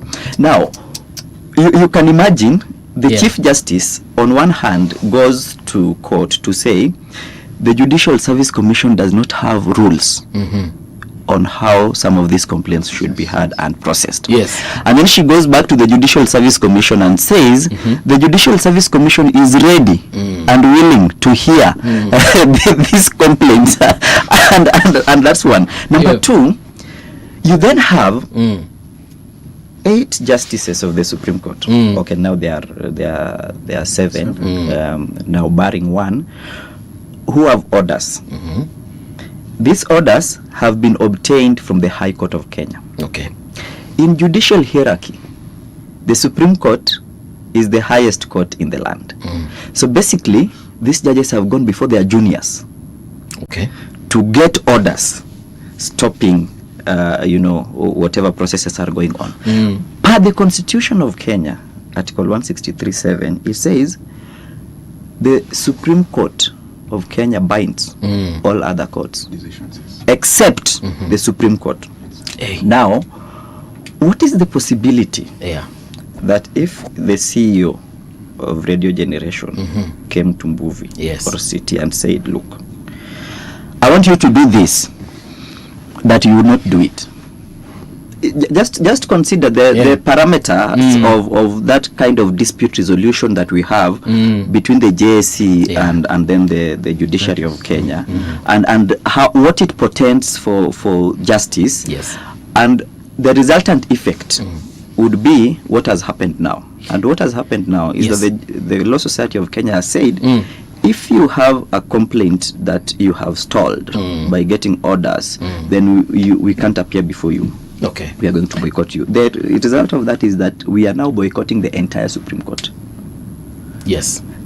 Now, you can see how bad that is for the administration of justice, how bad that is for the public image of that court, as a people-facing court. You see, in the entirety of the judiciary, it is the Supreme Court that should most identify with the people, being the apex court in the land, and being the court that has a jurisdiction. The circumscribed jurisdiction of that court can only be in matters of elections of the president, and matters that have gone to that court by being certified as raising matters of general public importance.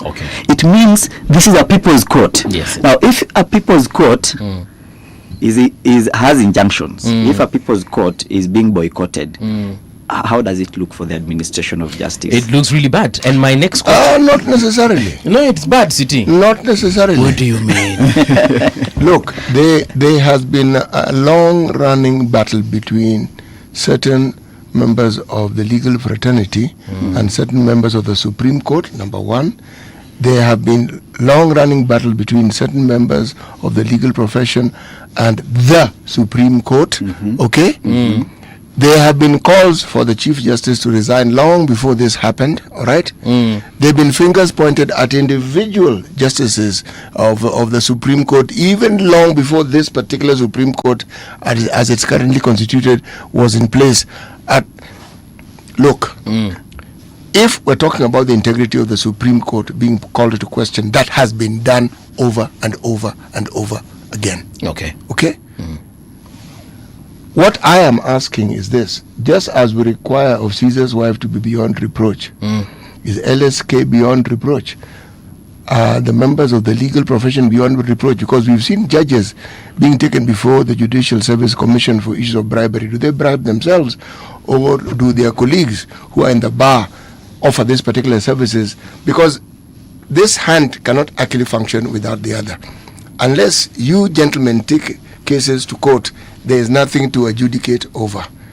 If you gentlemen don't have clients who probably want their case adjudicated in a certain way, and in so doing wish to perhaps facilitate a process that would favor them, it is you, members of the bar, who would go to people who you feel would listen to you to make these desires possible. So, I'm asking the question: has the relationship between the bar, represented by the LSK, has it been cordial with the bench?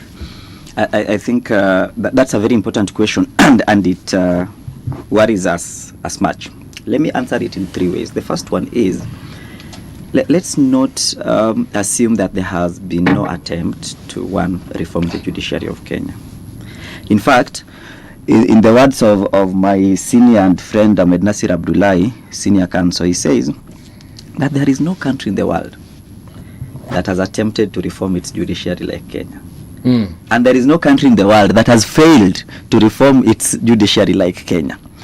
But the judicial strides we've made right now are among the best in the world. I would agree with you. For example, there is no country in the world, Mbuvi, this may shock you, where judges and judicial officers are interviews live.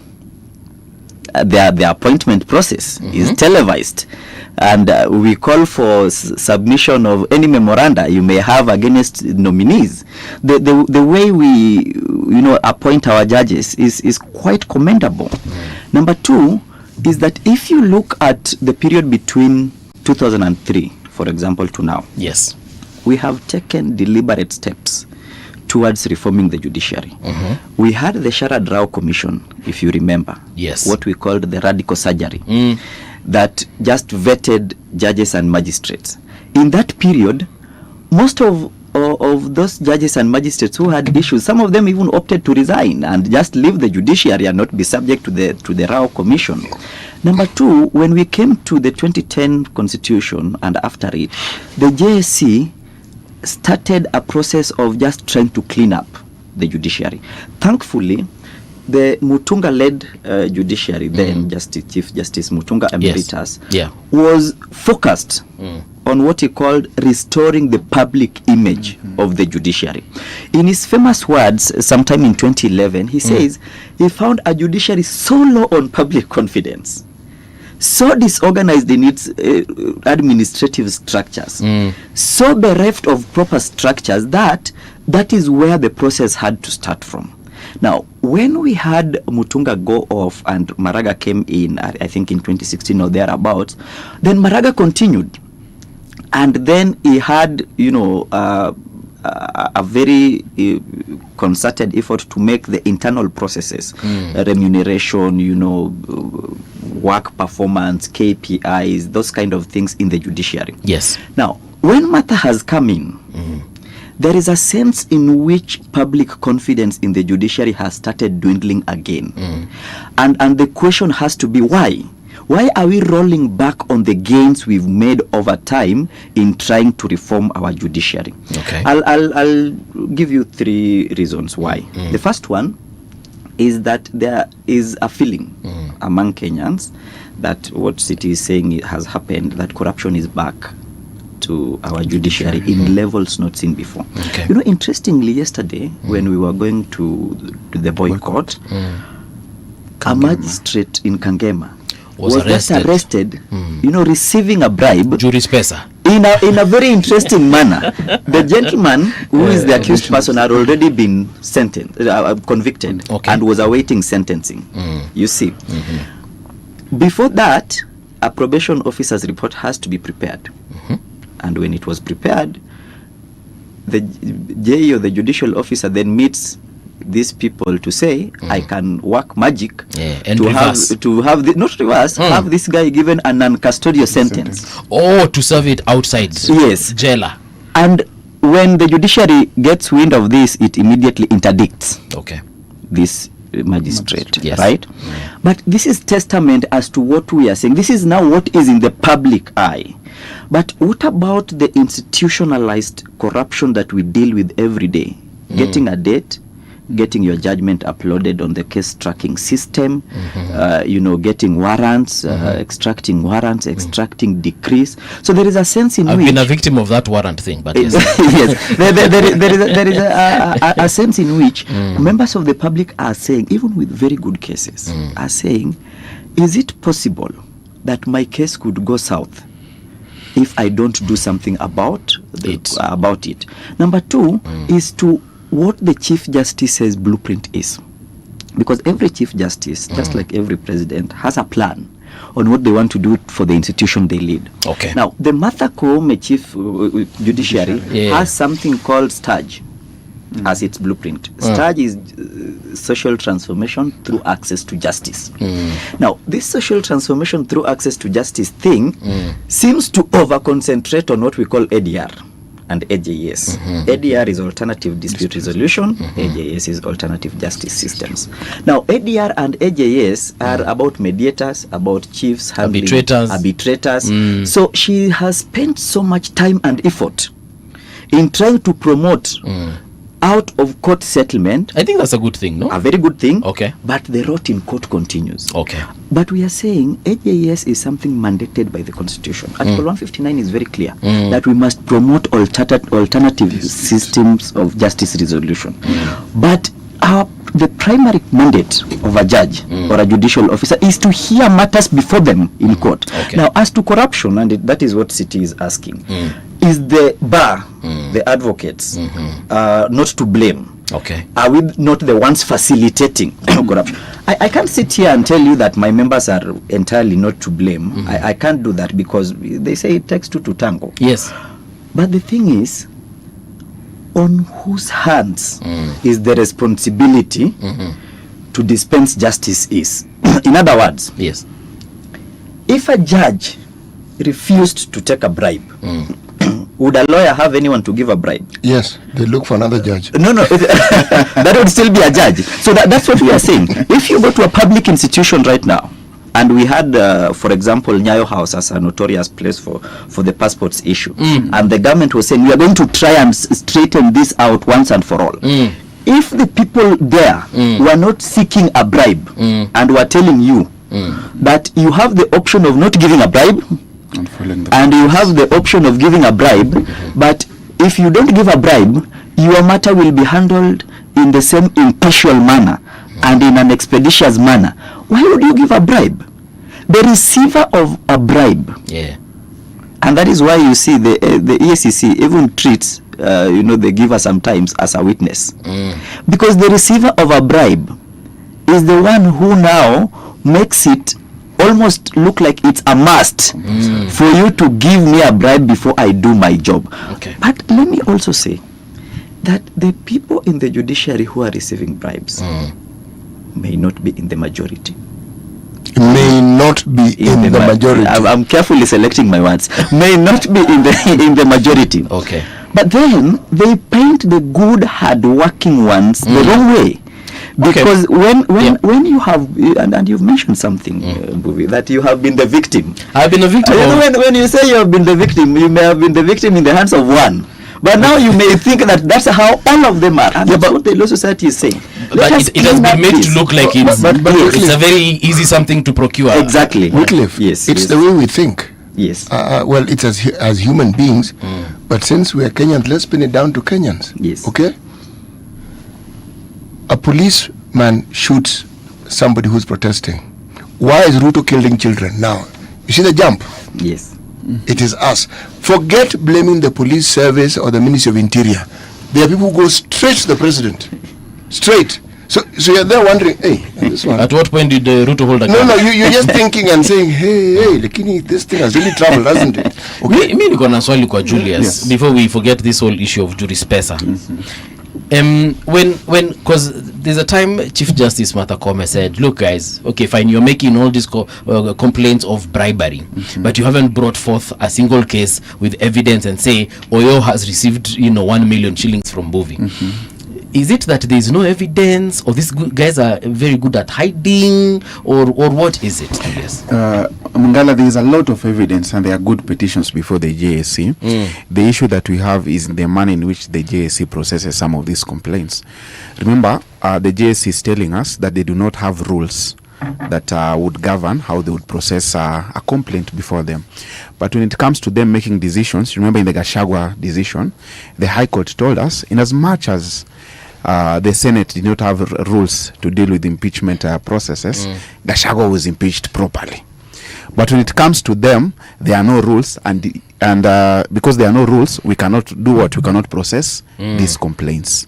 So that is what we have an issue with. Okay. There are complaints that are being taken there. Every day, there are complaints against magistrates. But what happens is that once it is taken before the JSC, nothing happens. You stay for like 2 or 3 months, you're being told that is an issue of appeal, you go to appeal. But when you look at that case, for example, when you look at that ruling, there's a lot of incompetence. There's a lot of bias. You can see that this is a person who was maybe paid.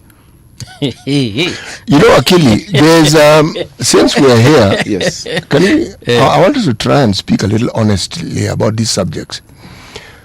Bribery is very useful in dispensing justice. It's also very useful in abrogating justice. It's also very useful in reducing inconveniences. The reason why it is known that a slight traffic offense does not go beyond 200 shillings is because nobody has written it down. It is understood that the minimum that is accepted is 50 shillings. It is not written anywhere. Why do people pay 50 shillings, 100, or for something that clearly is problematic? Even, I'm talking about police and traffic policemen. 500, that's a lot of money. 1,000, you've done something fairly wrong. Why is it accepted practice? Because it comes with convenience. The inconvenience is removed. When somebody seeks justice, I'm also choosing my word carefully. Justice for them is that they are not found guilty. Not that they haven't done wrong. No. Something that can obliterate the wrong.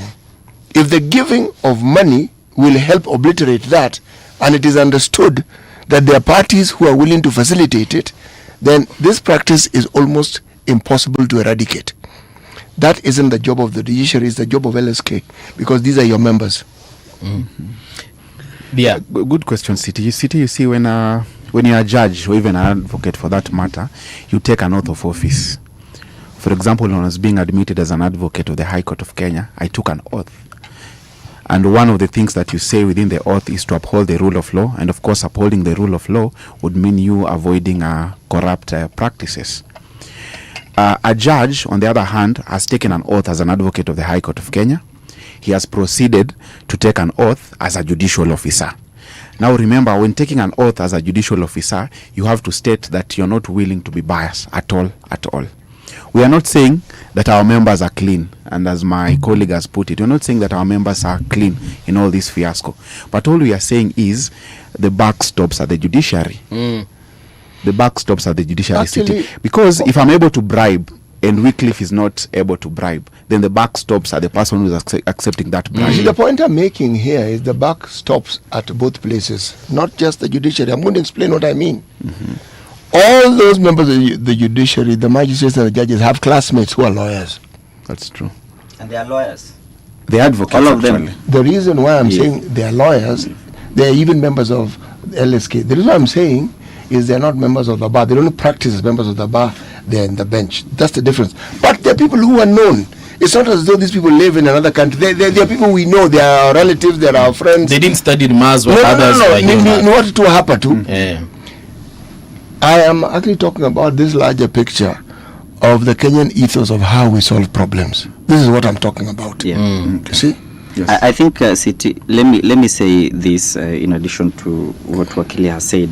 Two things. First, we are worried at the levels of judicial corruption. It's something that you've given a very good analogy. One of our senior advocates, senior counsel Elisha Ngoya, says that we must protect this country so that judicial corruption does not get to the level of police corruption. and police corruption has gotten to the level cities explaining, well, it's normalized. It's almost abnormal. Actually, if you don't. Police akikusimamisha your passenger uko na 500 hapo. Exactly. You don't even know the offense. You don't even want to know the offense, So we don't want judicial corruption to get there.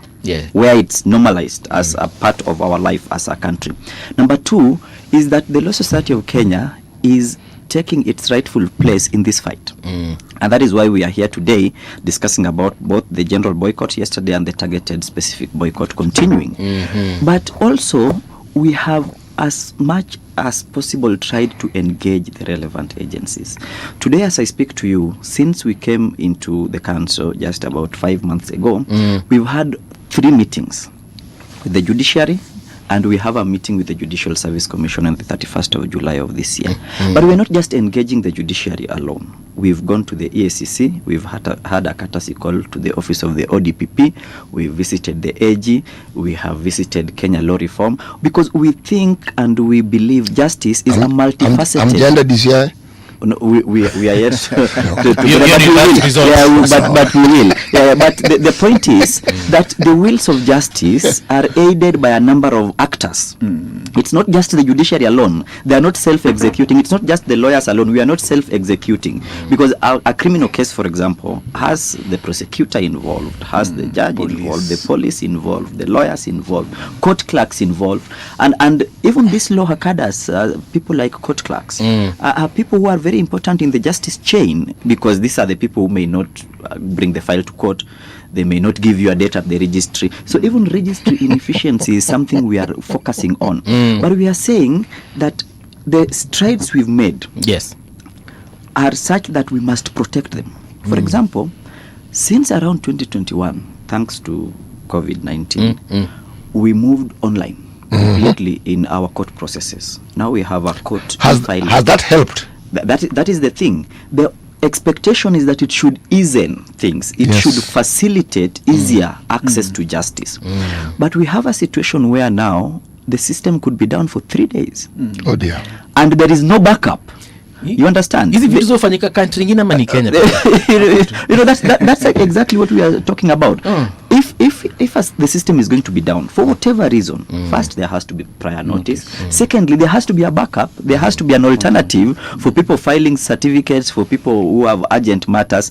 You find that these are maybe inefficiencies that are not even corruption related, but are performance related.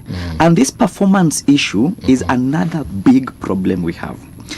The Judicial Service Commission, in keeping with its mandate and from stakeholder engagement, decided to then evaluate each judge and judicial officer as to their individual performance.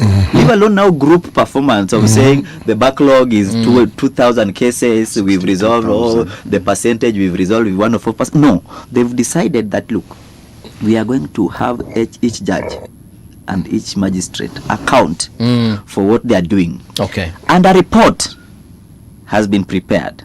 You understand? This report was supposed to be published on the 15th of July, 2026. Now, before 15th of July, on the 14th, a gentleman called Duncan Kariuki moves to court to stop the publication of this performance report on, among other grounds, that it has the potential of embarrassing judicial officers. Oh dear. You see, this is a private citizen. This is a private citizen. But you know, as it says, we didn't fall from Mars. We live here. You can see the hand. We can see whose hand. In fact, you know, in my community, Mbuvi, we say. If you say it in the language first. In my language we say kidwange won guok. Okay. To go guok no. If you want to know the owner of a dog, beat that dog. Actually, what the refers to, kick that dog. Kick that dog. Then the owner will surface. Now, on the 17th of July, the Chief Justice of Kenya writes to the Law Society of Kenya saying that performance survey cannot be released to the public because there is a case in court touching on the same. Now there is an admission that the machinations behind that case, but more importantly, why we have a problem with it, and access to justice is for everyone, but the problem we have with it is that no interim order has been given in that case, stopping the publication of the report. But in her memo, the CJ says that they will await the hearing and determination of that case. Then they know whether they'll publish the report or not. But you see, we don't know when the hearing and determination will take. That takes us back to what we've been discussing all morning. How long do cases take in court? And number two, if this gentleman thinks this report is going to embarrass judicial officers, why does he not think it's going to make them look good? Why must it only embarrass them? Why has it jumped to embarrassment? Why? My friend, you have asked the right question. Gentlemen, unfortunately, we have come to the end of the show. But I will allow Julius 1 minute to explain something to me. I want to know, on the matter, on the constitution, as in how JS is constituted, do we have, first of all, similar bodies in other countries that are probably well formed, such that like Oyo here explained, it doesn't have the chief justice in there, it doesn't have the deputy chief justice, and perhaps someone who can interfere with how the law is propagated towards the judicial officers? Yes, the JSC is a constitutional body, of course, established under Article 172 of the Constitution. It is a body, of course, with a mandate to employ and, of course, discharge judges and deal with the issues of judges. The composition has, of course, the Chief Justice, a representative from the Court of Appeal judges, a representative of the High Court, and of course a member from the magistrates, and a member from the public service, and mwananchi wa kawaida. And mwananchi wa kawaida. That's a good representation, but you see, at the end of the day, there are more judges than the other members. There are also representatives from the LSK, one male and one female. But at the end of the day, the decision is made on a vote. And once a decision is made on a vote and the judges are majority, you can be becomes an issue. Because when LSK representatives come to campaign to us, we tell them some of these issues and they promise us to deal with them. But the moment they join that body, we don't see that. And some of the reason why we don't see the change is because the vote, it's done through a vote, an individual vote. I have voted yes, I voted no. And since the judges are more and the judicial officers are more, becomes an issue. South Africa has a good judicial service commission.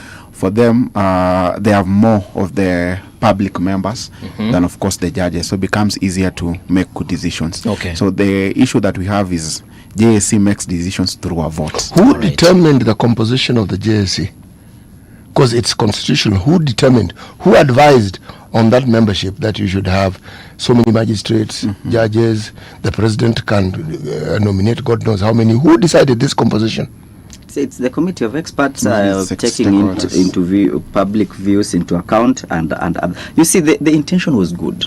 The intention was that the judiciary should not completely oversee itself. So let's mix it up, with... How mixed is it? It's so mixed. It's so mixed right now that the judiciary is still a majority. That's mixed for you? Yes, in its composition. And interestingly, as he says, when our LSK reps to the JSC come to campaign, they tell us about things like judicial accountability. And you see, judicial independence must go together with judicial accountability. Okay. There are no two ways about it. But when the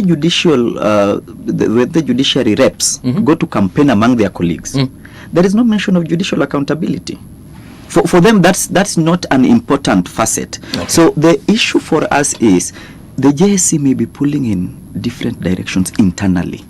So that internal contradiction, and he asks that's not a bad thing, by the way. He asks a very good thing. Then, how does this work? Because if you have a representative of the public, and that representative is appointed by the president. Yes. Now, for example, the vice chair of the JSC right now is Honorable Isaac Ruto.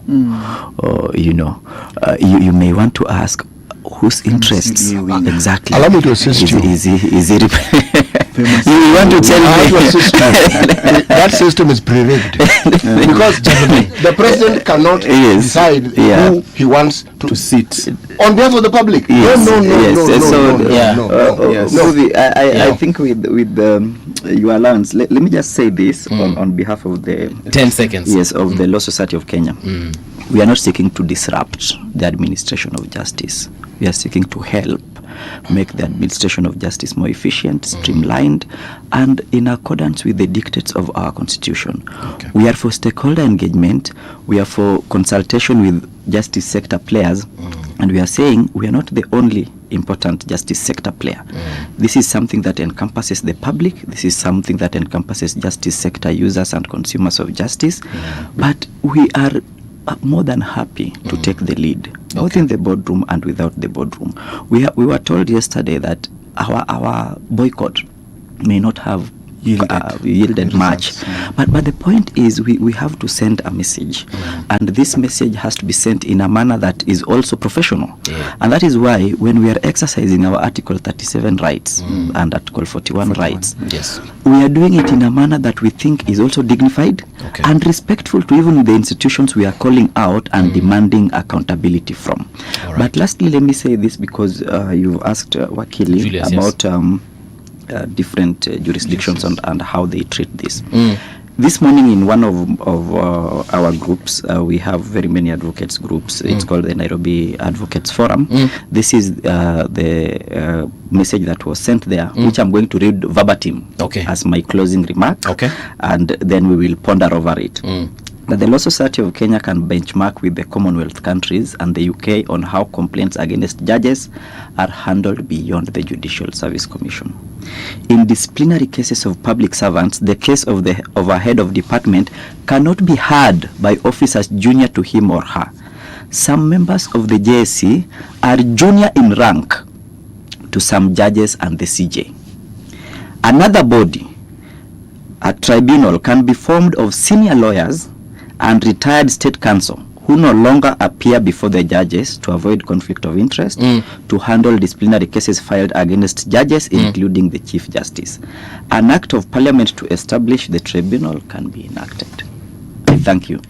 Thank you so much, gentlemen. Mkisema kitu kingine nitafutwa kazi. We shall invite you back again. We do a post-mortem maybe after a month. Are you guys ready to come? Yeah, we'll be there. All right, sasa. Tuendelee kuongea. In the next hour, which we already here by the way, we'll talk about whether the development infrastructure programs will influence the elections of 2027. Don't go too far. We'll be right back.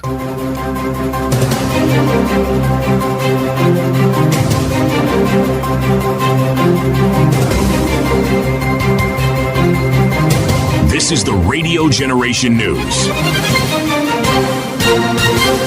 Good morning, I'm Winnie Maganga. Former Migori Governor Okoth Obado and his two co-accused will know their fate today in the murder case of university student Sharon Otieno and the unborn child. The High Court in Nairobi is set to deliver judgment in the case against Obado, his former personal assistant Michael Oyamu, and former Migori County Clerk Kaspal Obiero.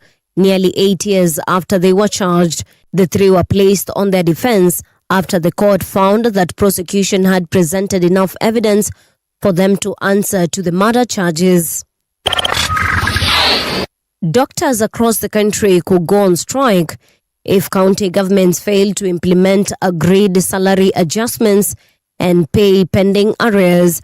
The Kenya Medical Practitioners, Pharmacists and Dentists Union says the revised salaries should reflect in doctors' July payslips after all approval processes were completed. In a circular dated July 21st, 2026, KMPDU Secretary General Davji Atela asked doctors in all 47 counties to prepare for possible industrial action. Kenya has received a 5-ton humanitarian donation from India to boost the country's response to public health emergencies. The consignment includes protective equipment, rapid testing kits, infrared thermometers, and other emergency supplies. Health Cabinet Secretary Edna says the donation will strengthen Kenya's national emergency stockpile and improve preparedness for Ebola and other health threats. These are what we required alongside what the government of Kenya is providing, alongside what the US government is providing through the implementing agency, to make sure that we equip all the 22 minus the one of Laikipia, the other 21 isolation treatment Ebola centers across our country. We have 2 mobile laboratories in the western part of Kenya, along the border with Uganda. KEMRI, CDC labs are on high gear. Former Deputy President Rigathi Gachagua says he is hopeful of convincing opposition leaders to allow him to fly the opposition flag in the 2027 presidential race. Speaking on KTN, Gachagua says, however, that if his colleagues decides another candidate has a better chance of defeating President William Ruto, he will willingly step aside and support that person. He said his supporters will also back the agreed candidate in the interests of uniting the opposition. And I want to be president. And I have every intention to convince my colleagues that I'm the most suited to carry the flag. I and my team have demonstrated capacity to protect the win if we win. We have demonstrated that capacity because Kenyans also want somebody who can win and protect the win. I have that capacity. Okay. However, it's the desire of the people of Kenya that William Ruto is one term.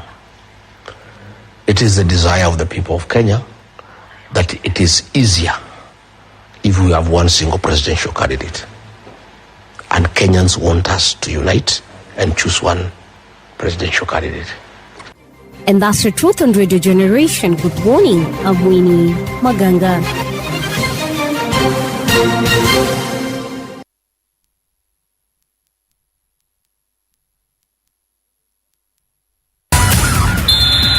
Sports on Radio Generation. Good morning, I'm Samuel Otieno. Major League Soccer is investigating allegations of player tampering against Inter Miami. Following the signing of Brazilian midfielder Casemiro, Miami announced the arrival of the former Manchester United player on a deal running until the end of the 2027 MLS season, with an option to extend. However, the league says it is reviewing claims the club breached transfer rules by making contact with Casemiro before it was allowed to do so. Kenyan champions Gor Mahia begin their Sekafa Kagame Cup campaign against Rwanda's APR tomorrow at the Amahoro Stadium in Kigali. Gor Mahia are in Group A alongside Uganda's Viper SC and Djibouti's FC Garde Republicain. Another Kenyan side, Tusker FC, will compete in Group C alongside Sudan's Al Hilal, Rwanda's Rayon Sports and Zanzibar's KVZ FC. The regional tournament is also serving as preparation for the upcoming Football Kenya Premier League season. The competition is being hosted in Rwanda Uganda with support from the Rwanda Football Federation. And that's your sports update on Radio Generation. Good morning, I'm Samuel Otieno. Sports on Radio Generation. The views and opinions expressed on this program are those of the guests and do not necessarily reflect the views of Radio Generation. Radio Generation assumes no responsibility or liability for the interviewee's views. This is Radio Generation. In the beginning, there was morning radio. But now there is Radio Generation's The People's Breakfast, curious and bold, getting facts from the shadows. That's what it is. Now, as the city wakes and secrets stir, a bright new voice shines. The People's Breakfast, your morning, your voice, your journey. Good morning. Good morning, my neighbor. Welcome to the home of hard truths and bold insights, Radio Generation. Good morning and welcome back. It is now 8:14. I'm with Dismas Mukua in the studio. He is a political risk analyst, but every time, like I told him, every time he's here, we give him a different title. Leo tumempatia political risk analyst. And I'm very certain in the near future, we shall be saying presidential aspirant or at the very least governor. Eh? No, gubernatorial. No, this man is smart. Senatorial? No. This guy, when I say he's smart, no. Okay. MCA. Believe me, when I say he's smart, that's what he'll go for. You know what you... Okay, fine. Because he knows what an MCA position can do for you. Yes. For me or for him? No, it's him we're talking about. How can it help you? I was just confirming, City, because you were at me, looking at me. No, can you point, come on, say Dismas, good morning. Good morning. Thank you for coming. Tumekumiss sana, sijui tulikufanyia nini. Sijui kama ni chai yetu ndio ilikufukuza ama ni baridi ya studio. Scarcity for branding purposes. I'll give some of 48 rules of power. Sasa ni kama naanza kuzikumbuka. Even the 25 rules of power. He is not ready. So you're 40 to me. I don't even think I know the first rule of power. Okay. Never outshine your boss. Never outshine the master. Yes. Sawa. Among others. Yes. Karibu sana lakini. Thank you. I'm very happy to be here. Yes. You know, these are very, how would I say? Yo, jina kizungu imepa. These are very good place to. These are very good place to discuss politics. Hata your tagline inasema bold truths na insights. Yes. So I'm very excited to be here. In fact, nikiwa hapo nje I was doing press up so that I'm in the right frame of mind to engage in these intellectual intercourse. Ideas, cross pollination. There you are referring to CT. But karibu sana nonetheless. Acha tu nikuulize because today we want to discuss about infrastructure development. The development that I don't know whether to say that has been witnessed or seen or what we have been told, but the whole issue of economic programs and promises, whether indeed they will work for 2027 as far as aspirants are concerned. But the first question I want to ask you is in regards to what we witnessed last week, kule Olkalau. Is Rigathi Gachagua going to be president of this country? Well, I guess it depends, president, in which sense? Like becoming head of state and head of government? Head of state, head of government, like what President Ruto is doing right now. And what Uhuru did at one time and Kenyatta and Kibaki did. Probability of that happening is almost zero. You are not going to lose any bet if you say that probability of him becoming a president is zero. However, yes, probability of him influencing who becomes a president is very high. And in my view, he has filled the vacuum after the exit of Mr. Raila Odinga. Yes. He now wants to take up that place and he may end up being the kingmaker. And whether you like him or not, is doing a very good job in pursuing his selfish interest to become a very big political player. Like for instance, if you go to Mount Kenya, like I did a few days ago, he has managed effortlessly to frustrate multi-party democracy within Mount Kenya. If you want to run for political office today and you're not in DCP and you're not dancing to his drum beats and you're not kissing his ring, he's going to brand you a traitor. Okay. Earlier on, you had lawyers here who are very eloquent in discussing the Kenyan Constitution. The Kenyan Constitution says there's freedom of association, there's assembly. In fact, when you are in your diapers, part of the reason why people fought was to amend Section 2A to make Kenya a multi-party democracy. I always think oh my goodness. Nimetoka kwa umbali sana. Yeah. Lakini mimi nilikuwa nafunga na napkin, but continue. Yeah. That tells you that I went to good schools. Yes. Now, he has managed to frustrate multi-party democracy. In fact, mimi kuna watu wengi huko naonea huruma, like JB Muturi, Mwangi Kiunjuri and Munya. Kwa nini? All of them have got political parties. Yes. But they cannot breathe. Is suffocating them. Do you remember that there was a gentleman in the US, askari walikanyaga neki yake? Yes, Lloyd. He's called, I think, Floyd. Yeah, the gentleman who died. Yeah. So he's managed to frustrate that democracy, and in my view, that is dangerous for the nation because Kenya is built on divergent positions. When everybody is aligned in the same space, thinking in the same line, then you're talking about maybe North Korea, where you have to dance to the drum beats of particular leaders. So so what you're saying is that Gachagua has managed to suffocate other mountain parties. Yes. You know, a few days ago after Olkalau, he literally went to the top of Mount Kenya and he said, Apa Chamani, DCP. DCP. Then he said, what we have done here in the mountain, we want to spread it across the nation. So for me, I've got a phobia. Say if I come from Kisii, like I do, if somebody comes to Kisii and says that you must be a member of my political party, and if you've got divergent views, then you're going to be branded as a traitor, then I would get very nervous because I'm above 18, according to my ID. So I've got capacity and competence, to your, and even my the color of your hair. You're definitely over 18. It could be a dye. Okay. So I've got capacity and competence to take decisions. Why do you want to put me in a box? But isn't that what, for lack of a better word, bullies do, so that they can dominate and they can be the most significant figure within their population? Is a provision in the Kenyan Constitution which provides for bullies, especially in the multi-party era. I mean, when you look at all these multi-party democracies, UK, US, you are supposed to convince people using the power of your ideas. Okay. Not threats of intimidation or blackmail. That if you don't support me, you are a traitor. Yeah, in my view, that is unacceptable. And one expects that you are going to have sons and daughters, bold sons and daughters from Mount Kenya, to call him out. You want to tell me that right now, because you said you are in the mountain, you want to tell me right now parties there are literally shaken to that level whereby it's now getting to that do or die situation? Parties such as even Jubilee, DP, that have been there for a very long time, PNU, as much as we rarely see them nowadays. Now, you raise a very pertinent question. The Olkalau by-election was occasioned by death of a member of parliament from Jubilee. And one would have expected that Jubilee as a political party would put up a very active fight here to retain that position. One would have expected that Dr. Matiang'i and former President Kenyatta would actually use the by-election to pronounce themselves. And former President Kenyatta has used by-elections to serve his interests very well.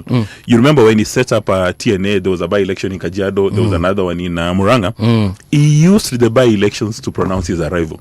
And one would have expected that during this by-election, again, he would have pronounced himself, but he did not. And for some reason, people are wondering, where is the former President Kenyatta? Is he using proxies to fight the Kenya Kwanza administration? Because I understand he essentially the leader of Azimio, where you have Kalonzo Musyoka, and then essentially the leader of Jubilee, where we have Dr. Matiang'i. Yes. And the people who've been things that we may not repeat before a court of law, that he could be funding Linda Mwananchi.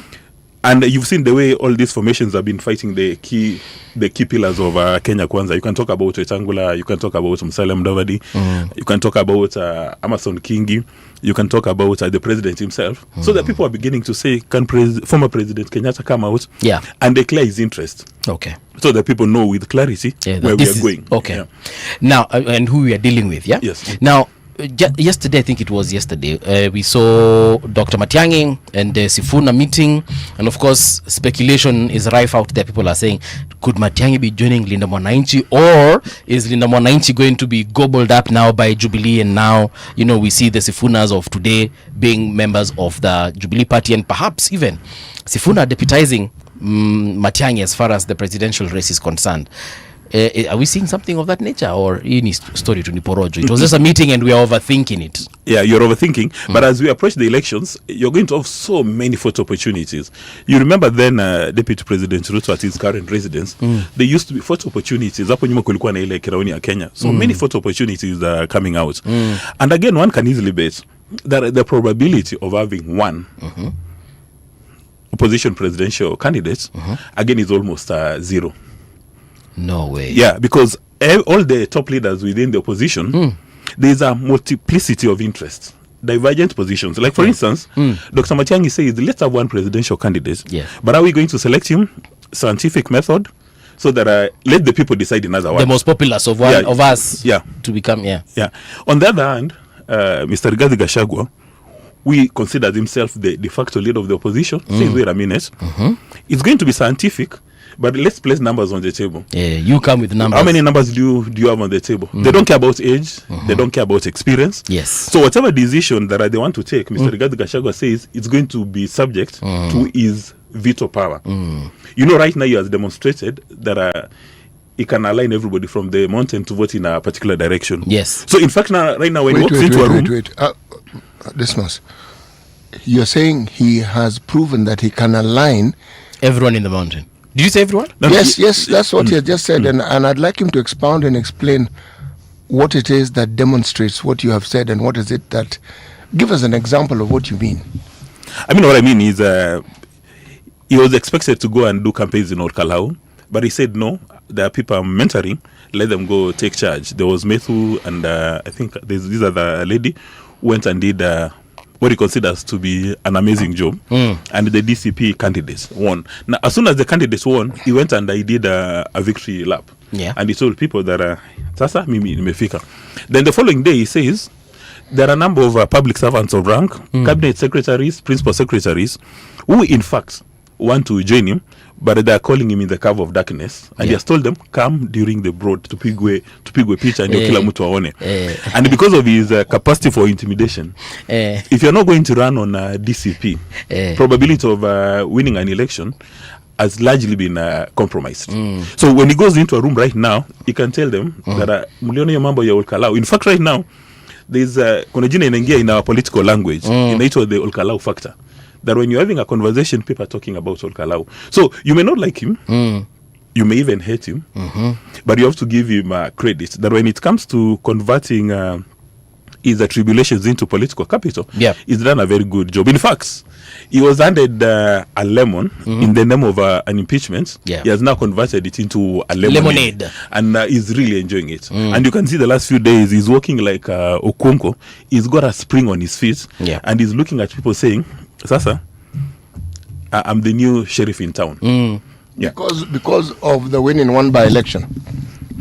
And he's made, because of that one, and he's made huge political capital out of it using the bandwagon effect. You remember when the opposition were walloped in other elections like in Malava or Mbere, they said the elections were not free, fair, nor credible. That is how we lost in Malava, and that is how we lost in Mbere. Had they been walloped in Olkalau, again they would have said it was not free, fair, nor credible. In fact, IBC would be in trouble today, and the DCP candidates, if the DCP candidates would have been beaten, IBC would be in trouble, and I can also bet they would be calling for the IBC to be disbanded and reshuffled and everything else done. But because they won, they said, okay, cool. And this is nothing unusual. We trust IBC now. This is nothing unusual. You remember in the US, during the last presidential elections, Mr. Donald Trump said, if I don't win, this election is not free nor fair. But if I win, it's free and fair. And he won. He gave himself a pat on the back and he said, this election is free and fair. There's a lot of things he has given himself. So there's so many things. So even a peace prize. So these what he failed to do was give himself the World Cup. but again, he wanted to though. No, but again, CT. I am not much of a man when it comes to World Cup or soccer. But he has the gentleman in charge. I said it's called Infantino. Yes, yeah. Giovanni Infantino. Yeah, essentially dancing to his drum beats. I don't follow soccer, but if you're given a foul, is that not a technical decision? Why should you call the head of the soccer board and say they made it political? Is there anything that president doesn't talk about or offer his opinion or give instructions as to how it should be done? But you see, when you're talking about Trump, we understand he's the most powerful man in the world. His opinion or his perspective or his analysis of anything is almost low. Is he really the most powerful president in the world, or is he the loudest? He is the most powerful. At the flick of his fingers, he can literally cause a war anywhere without even going through the Congress. He can, but does it mean that he's the only one who has the capacity to do that? Sahi mafuta imefika mahali no, well, he's not the only one. he's not the only one. Yeah, but he can cause serious damage. You see, there's a reason why I'm asking this question, and it's a good thing you brought up the issues of America. It brings in to discussion the question of why it is that the European political structure cannot allow for even one dominant party. What is it that they do, or what is it that they experienced over time? I mean, it's documented, we know what they experienced, to make them understand that it is never, not in their interest, it is never in their interest to allow for a situation where there is one dominant party, literally dominant, like ANC was dominant for a long time. So it is common for them to have in their parliament 5 or 6 political parties within parliament. Why? And Israel is a very good example, because I think that is the best system for checks and balances. That if you want to become a prime minister, after every election, almost always nobody has got a majority. So you have to sit down and cut deals. And in the middle of your tenure, if for some reason you are not able to deliver, then members of the political party will tell you we are going to take a walk. And this is very strong, especially in parliamentary democracies. Like you see what happened in the UK a few days ago. Yes. When they did the council elections, the people said, wait a minute, under Sir Starmer, this thing is very complicated. I mean, we may not win. So the political party takes a decision and they tell him it was nice doing business. Then another gentleman comes in. He's called Barn or Brian. And yeah, the name is complicated. Yes, sounds like it's from so we stick to Andy. Andy, you're right. And again, you saw the way it was so seamless. That he agrees he's resigning at a particular time. He has his last cabinet meeting. He goes to see the king. He tells the king, I'm resigning.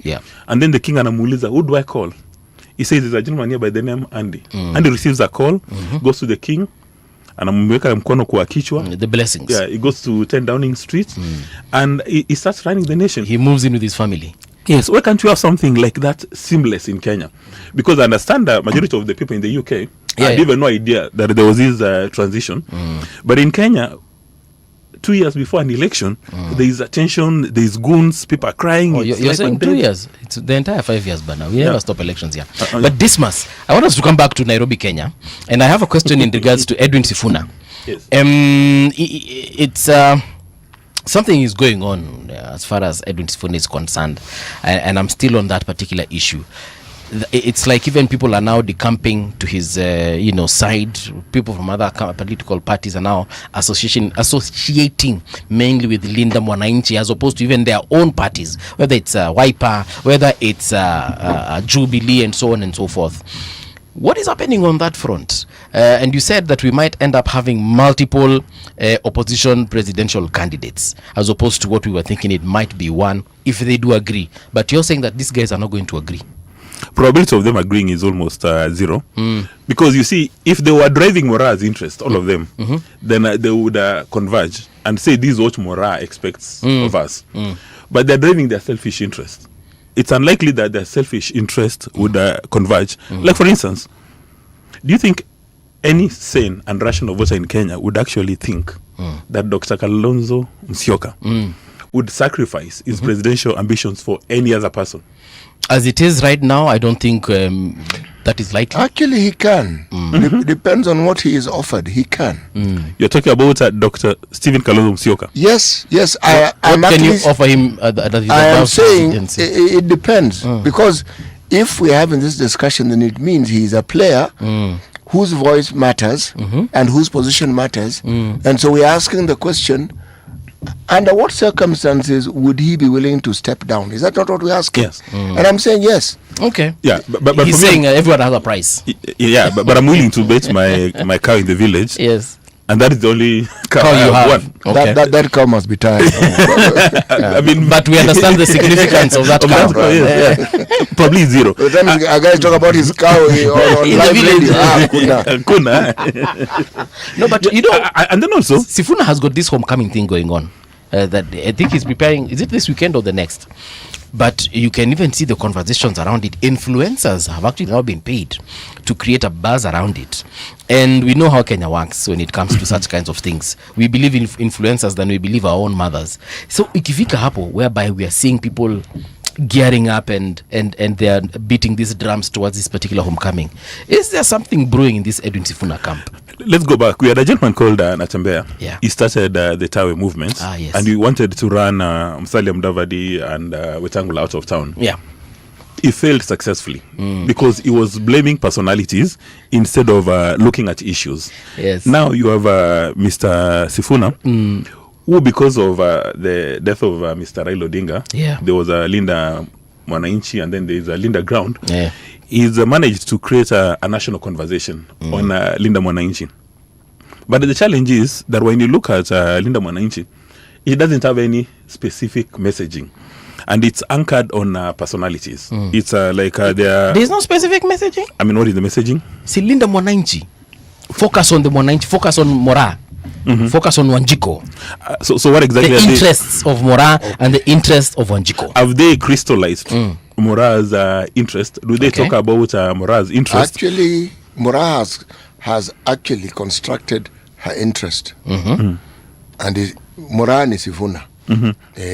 Mora ni Sifuna. Yes. Now, that is the challenge because in my, and I've been in this space for a long while, you are supposed to coalesce around an idea, not around personalities. And the way you've indicated, rightly so, majority of the people within Linda Mwananchi are from other different political parties. For instance, you've got guys from Wiper, who are in that formation, and other political parties. ODM, Jubilee. Yeah, those, Now, one would have expected that Mr. Sifuna and company would actually crystallize Linda Mwananchi into a political formation or a political party.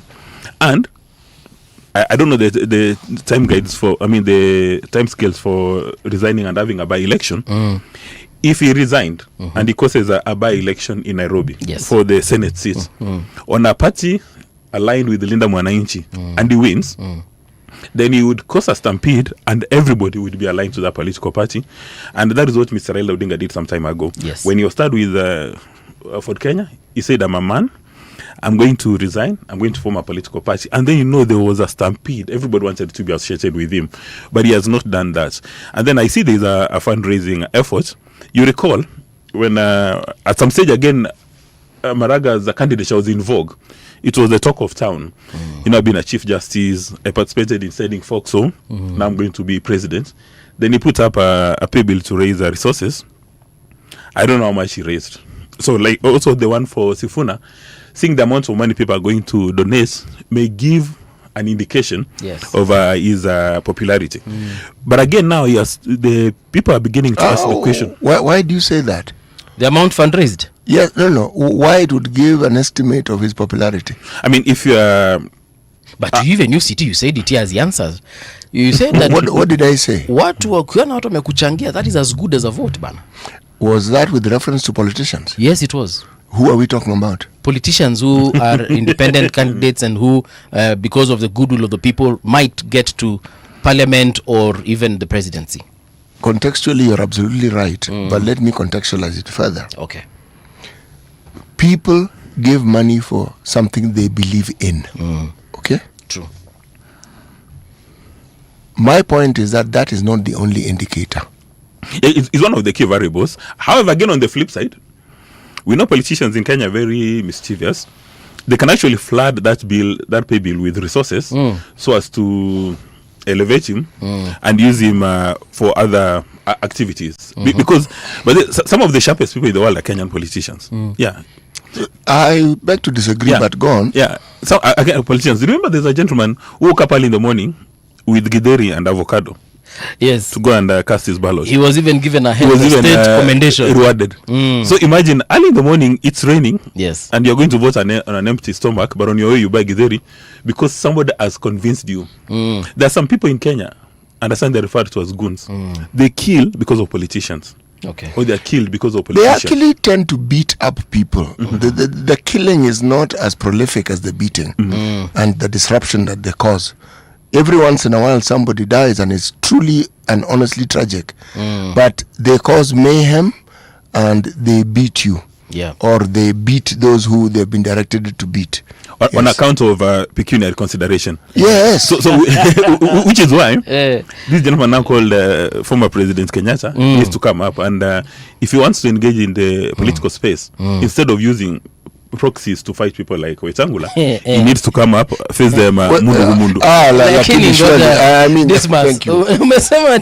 instead of Kenyatta fighting these people using proxies, so we are sure it's Kenyatta fighting them. Do you actually doubt? No, me I doubt because I don't have the evidence to support it. I don't even doubt because I don't know. Maybe I'm politically No, but blind. there's no evidence to support it, so why should I believe it? Okay. Maybe you're political blind or politically naive. Okay, even that. No. You see, let's throw it there. No. Don't accept that. These are the proponents of this particular view that when you don't subscribe to what they believe in, no matter how general and no matter how vague, there's something wrong with you. There's nothing wrong with you. In fact, your position is the correct one. These fellows want to sell. These guys want to sell us something you can't even see. You know, it is known. Who knows? That President Uhuru is about this. President Uhuru has been associated with funding Sifuna simply because Pauline Njoroge was in those rallies. Bro, can't somebody attend a rally? Of course. And Pauline wants to become, is it governor of Nairobi? She wants to become something in Nairobi. Or women rep, whatever it is that she wants to become. Yes. Again, now it is Natembeya. This is something we do religiously as Kenyans. And by the way, you make it up from thin air and you give it sufficient momentum and suddenly it's being spoken of as though it's an eternal truth. Followed by this statement, Kenyans believe. All Kenyans have accepted, and you're wondering, what on earth is this person talking about?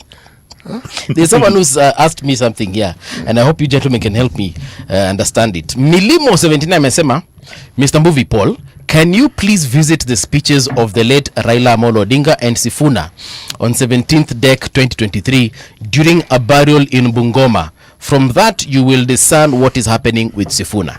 Ni nini alisema 17th December? Ilikuwa mazishi ya nani Bungoma?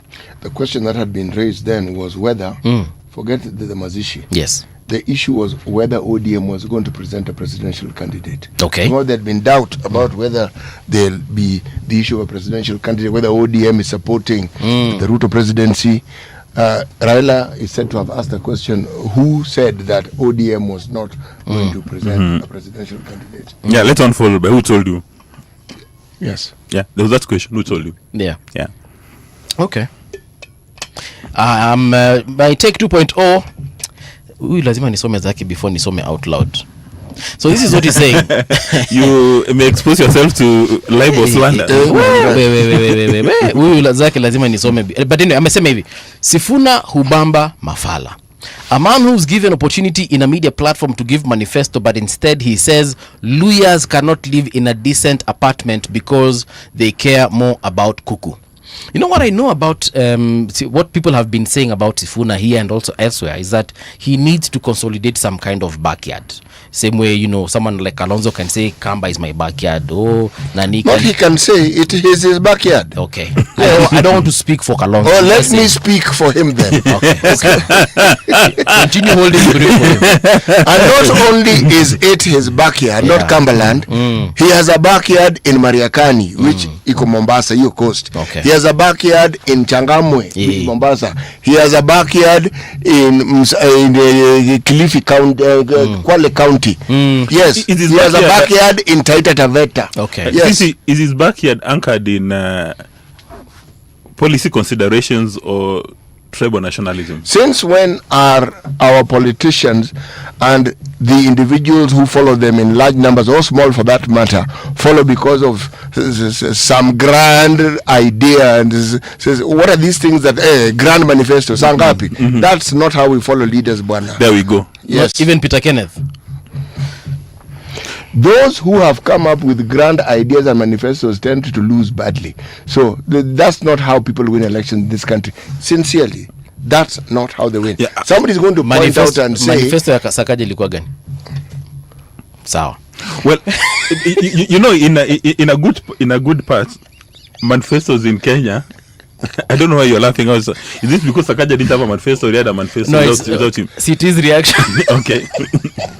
No, please, this was, I'm sorry, continue. Yeah, the challenge with the manifestos is, and I've participated in covering all those events during my early days.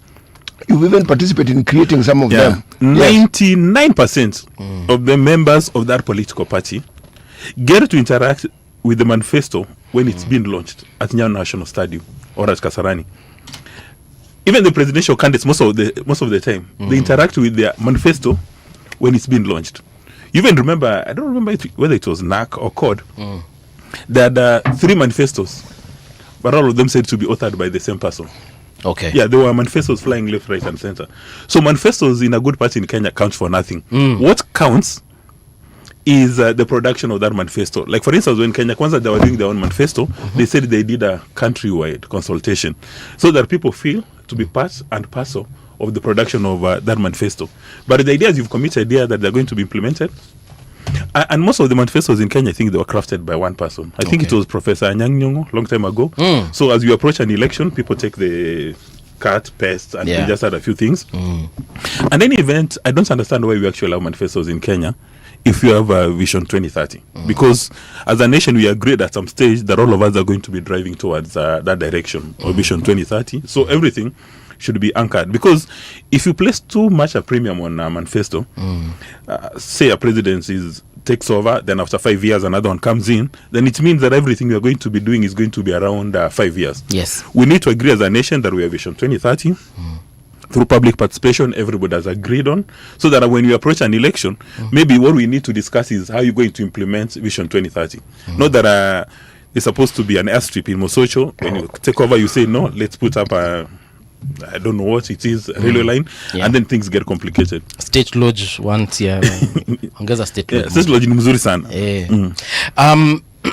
So, in terms of what we have seen the president doing, because for example, what he did in Olkalau, or rather what it is alleged he did, but people have got now different ideas. They're saying that perhaps it's not even him.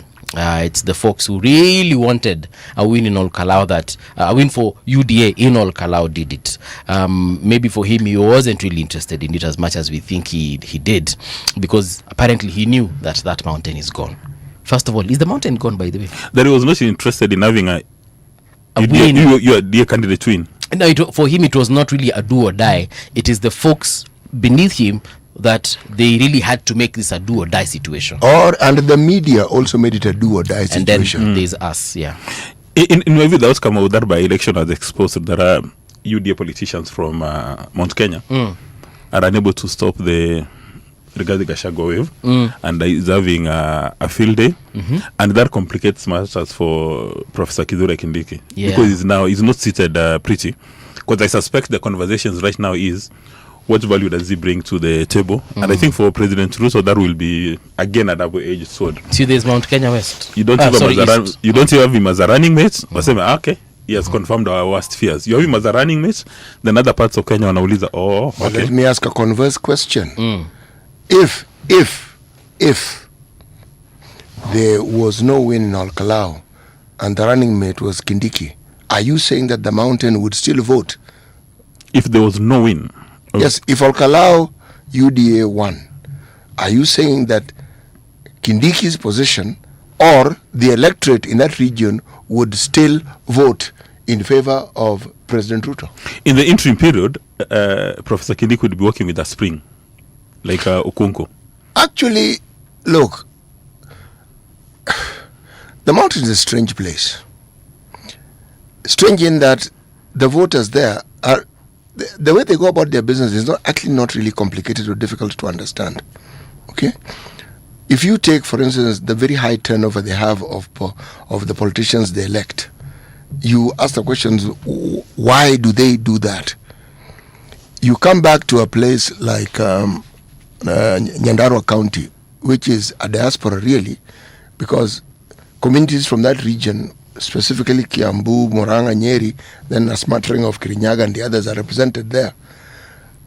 You have to ask, and this is a question I ask, what sort of people are these and how do they think? What is it that motivates them? What is it that they consider is important?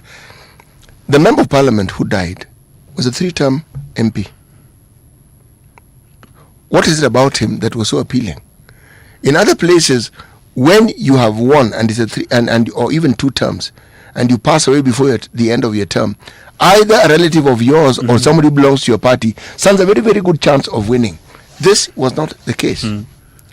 Which is probably a very good thing, because like for instance in the US, when that senator died, I understand it's a family member was told come over and serve for the balance of the term.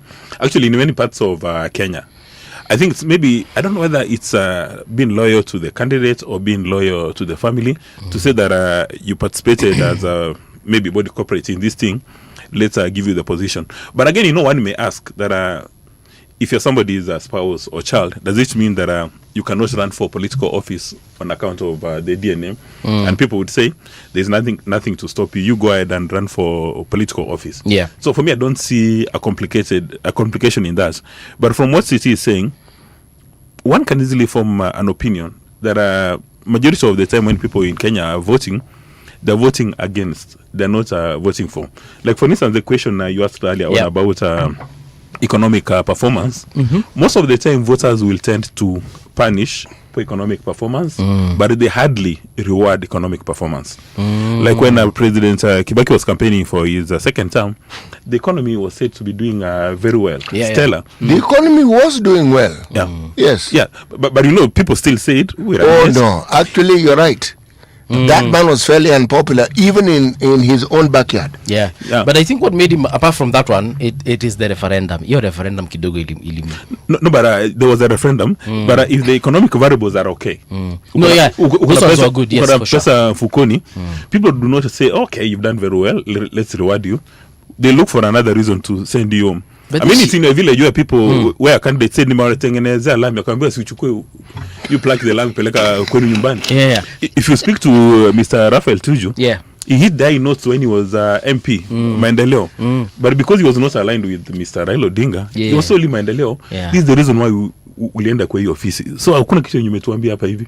Give us a different story. That is the reason why when you see some of these programs, like the Nyota program being driven by P.S. Susan Mangini, you see it's actually transforming people's lifestyles. But the question is, will actually people vote for President Ruto based on that? No. Of Nyota? No. Or on account of squeezy Nairobi kuna barabara za gorofa nyingi on account of the economic development, because understand Nairobi is a construction site. Or if you come from a particular village, utambua boss, naona huyu jamaa, if he becomes the head of state, you are likely to have access to public procurement. So you even sacrifice the economic gains. That is the biggest challenge I think we have in Kenya because of this thing called identity voting. Early on, City Muga said Kalonzo's stronghold, Raila has a stronghold, or Raila has a bedroom.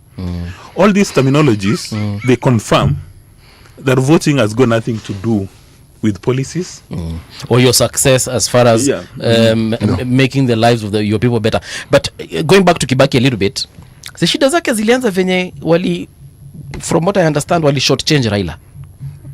From what you understand, nobody, but do you know that is one of those MOUs which was never made public.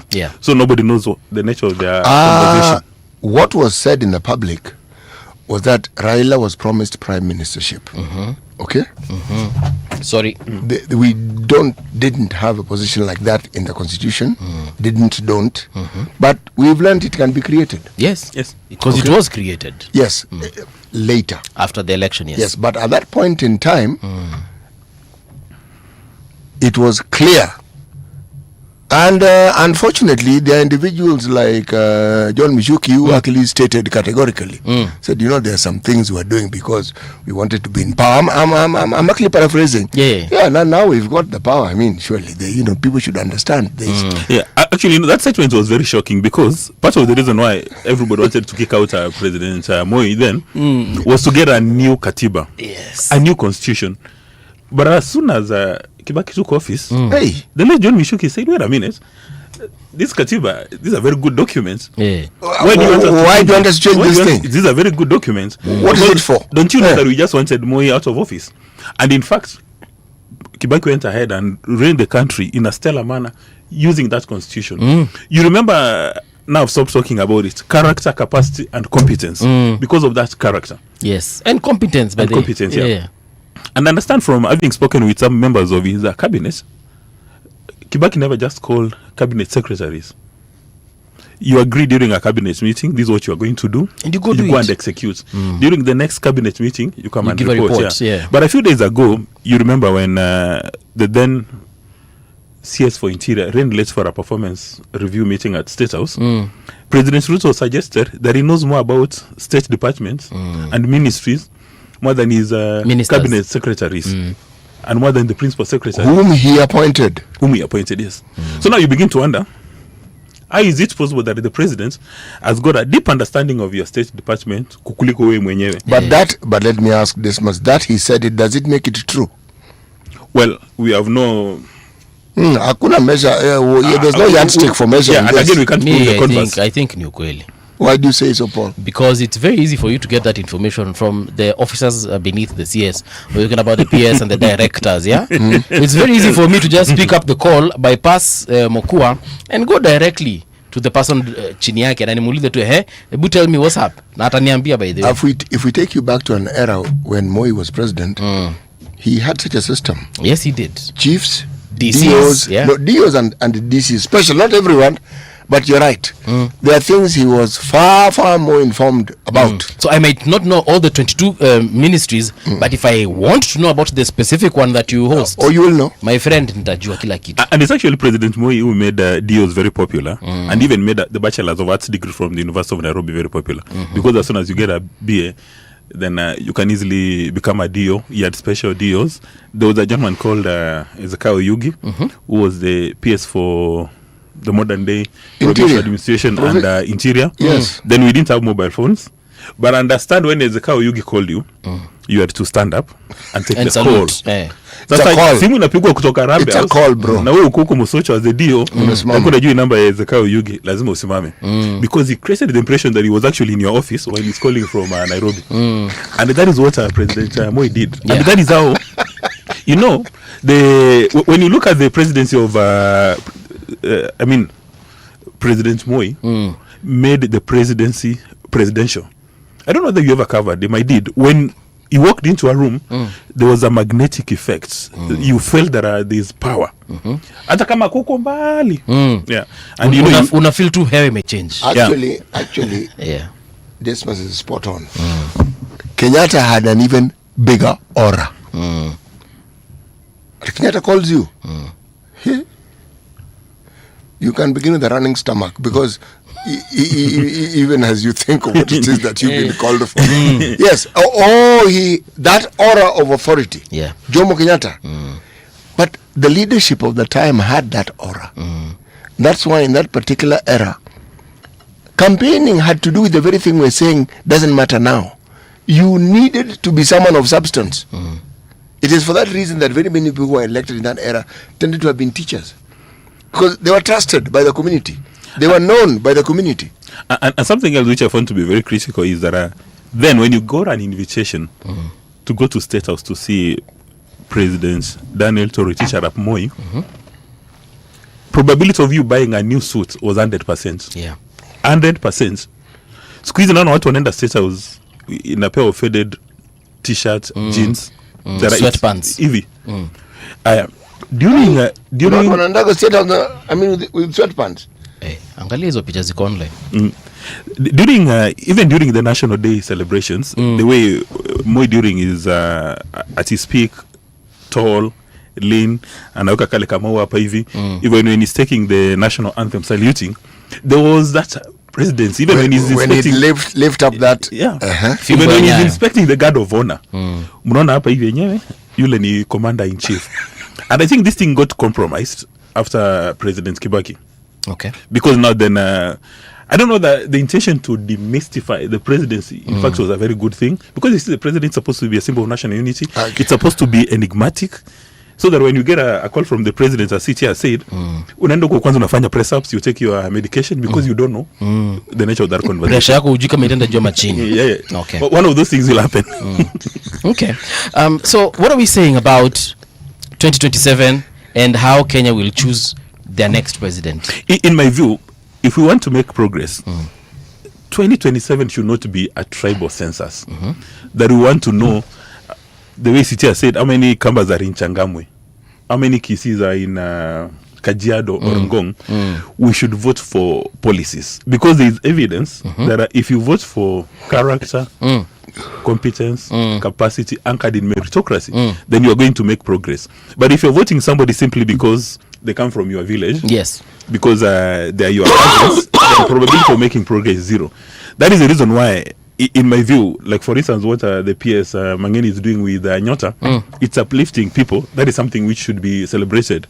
If the opposition candidates come up with ideas which are better than the prevailing ones, we interrogate them, and we reward people based on their ideas. Because again, there's evidence to suggest that even if you vote for a guy from your village, they may not change your socioeconomic status. They haven't actually. Yeah, because they're going to pursue their selfish interests, and their selfish interests are masquerading as national interests.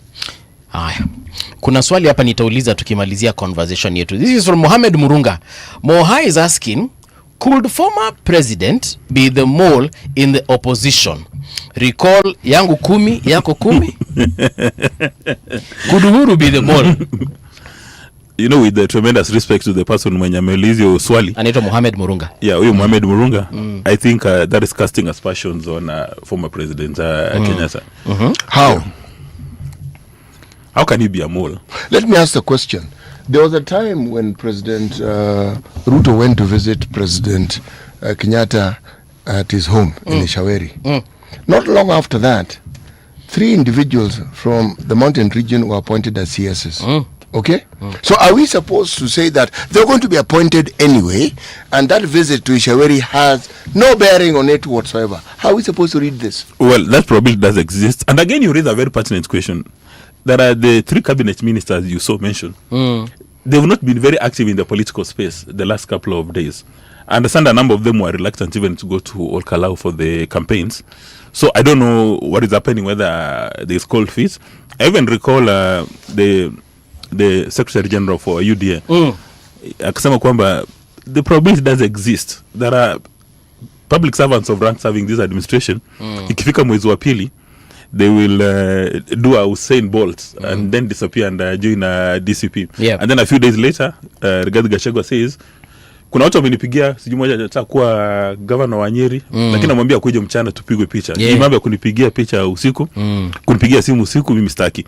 But again, there is nothing to be worried of in Kenya, because every time we've approached any election from 1992, there's been massive defections. You know, people are defecting from one political party to another. They are defecting from one political party to the other, because you see that they're driving their selfish interest. I can tell you right now, many politicians from Mount Kenya, after Olkalau, sahi they're in a state of confusion, warrior. But in my view, if you think what President Ruto is doing is the right thing, then you shouldn't allow these political considerations to intimidate you. Keep your lane. And you know, somebody who did it very well was, you remember Ken Lusaka? He supported Jubilee to the hills after he was walloped as a governor. Then he ended up becoming a speaker. Then now he went back again as a governor. So I think we need to have those men of principles. But again, as we are told from economics, human beings tend to be rational and they pursue their selfish interests to the hilt. So they will align with any winning horse. Ndugu, human beings do not function on rationality. No. The rationality comes in when you want to justify what you've done from an emotional push or an emotional drive. or a perchance happening that has influenced you. There is rationality, but that comes to justify what you actually just done. That's my view on that particular subject. I will read these three as we exit. Ran amesema Mrima vote on the basis of the theme of the season. 2013 was to tell off the international jurist propagating the Hague agenda. 2022 was conviction of bottom up. 2027 is to fire a liar. Nduta na anasema I agree, I'm from Kieni. My home area voted out Kanini Kega just because he was on a wrong party despite him pushing some major development. Mlima people are just weird, especially Nyeri. Lastly, Pwani economic revolution amesema after UDA's perceived unfulfilled promise, will the voter trust manifesto guided voting? 10 seconds. Absolutely. All right. Yeah. But in conclusion, that's not the answer you expected. Let me go back to my pet subject. You remember this gentleman from Kisi called Timothy Bosire? What's come up with that concept? The guy was treasurer of ODM. Yes. Was or is? I don't know. I don't follow that politics. I suspect is. Yes. That as we approach the voting day, anybody who wants to run for political office should be vetted by the community, irrespective of their political party. You just vet them, alafu nasema you go to Jubilee, go to ODM, go to Linda Mwananchi, go to Linda Ground, so that you have people who have character, capacity and competence. And I say this with a very heavy heart because in my part of the village, for the first time in history, we have witnessed political goons. When Linda Mwananchi was in town, there were goons. And it is said... You didn't have your own homegrown goons? Well, we had, a special purpose vehicle that I can't mention here. But these people, understand they were retained by a member of the National Assembly. They were given resources to cause mayhem. Now, as a result, there's a market in Kisi where folks no longer stop to buy vegetables. Okay. Yeah. So this MP, because of his unacceptable behavior around these goons, he's made the traders at a small market suffer because also they say, so they're no longer buying the avocados, vegetables and stuff like that, which is unacceptable. That is why, in my view, communities across the nation, across Kenya, must not reward people who secure political office on account of goons. Okay. Because his only key performance indicator is goons. Thank you so much, Dismas Mukua. No usipotee tena. Hata hii mambo unasema wao sijui branding utapotea ndio tukumisi hiyo, achana nayo. Welcome. Thank you so much. Thanks for the blank check invitation. Kesho asubuhi takuwa hapa 6. But unakwanga best yetu. Aya, let's take a short break. We get into the news and then the conversation continues in the next hour.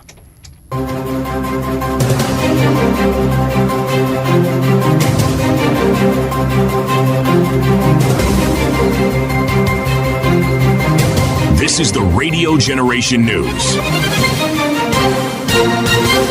Good morning, I'm Winnie Maganga. Law Society of Kenya Council member Wycliffe Oyo has criticized judges and magistrates who seek court orders to stop investigations into their conduct. Oyo says judicial officers should first allow accountability processes to take place, arguing that judges must remain above reproach to maintain public confidence in the justice system. He warned that blocking investigations could undermine justice and the principle of separation of powers. If you also stop these investigations indefinitely, then what happens? How do you continue being in office, discharging your judicial functions without clear sight as to when then the allegations against you are going to be dealt with one way or another, and you are going to be cleared of these allegations? And let's call them allegations for city's benefit. Well, it's not our laws allowing, but it's something we do through what we call judicial craft. Yes. What happens is that if I go to court today and I file a matter under certificate of urgency, I'd be seeking interim orders at the time of filing. If I'm given those interim orders, the next time the matter comes up in court, all I say is that please extend those orders. So those orders may be extended in a manner indefinitely, maybe not indefinitely, but in a manner that then Kajiado North Member of Parliament Onesmus Ngongoyo is calling on opposition leaders to unite and support a single presidential candidate ahead of the 2027 general election. Ngongoyo says a divided opposition risks splitting votes and could give the Kenya Kwanza administration an advantage. He has urged opposition leaders to put aside their differences and work together to strengthen their chances in the upcoming polls. We'll tell our party leader, Mheshimiwa Rigathi Gachagua, that he must associate with people who have the intention of uniting the opposition. If you want to bring your Jubilee candidate, your DCP candidate, uko juu mnasemaje tutatoa candidate moja? Lazima washikanishwe saa hii. Sasa walienda kuweka candidate wa Jubilee amepata kura 172. Sasa hiyo ni biashara gani? Yangu mimi nasema Mheshimiwa Fred Matiang'i, you must show goodwill. Stop imposing candidates on regions that you know the DCP party is popular, and we are convening our NEC meeting. We will raise this issue that anybody who wants to associate with Rigathi Gachagua lazima pia amuoneshe heshima ya kutosha tukiendelea mbele, kwa sababu tukikatana kura tunataka Kasongo arudi. Au unaambia inchi utafanya kazi gani ya guns? Ukora imekuwa kama kitu ya kawaida. Sasa wananchi ndio wazuri, askari ndio wanataka kutumika vibaya.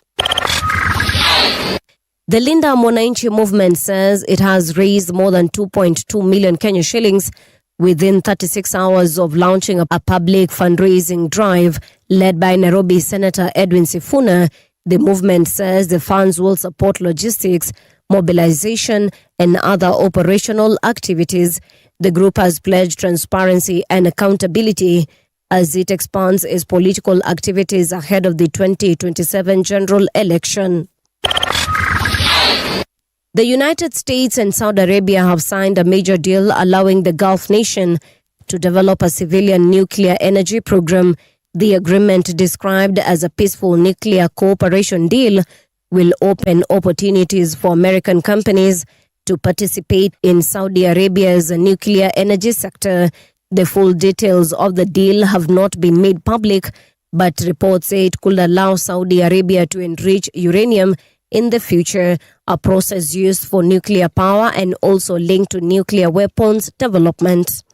And that's the truth on Radio Generation. Good morning, I'm Winnie Maganga. The views and opinions expressed on this program are those of the guests and do not necessarily reflect the views of Radio Generation. Radio Generation assumes no responsibility or liability for the interviewee's views. This is Radio Generation. In the beginning, there was morning radio.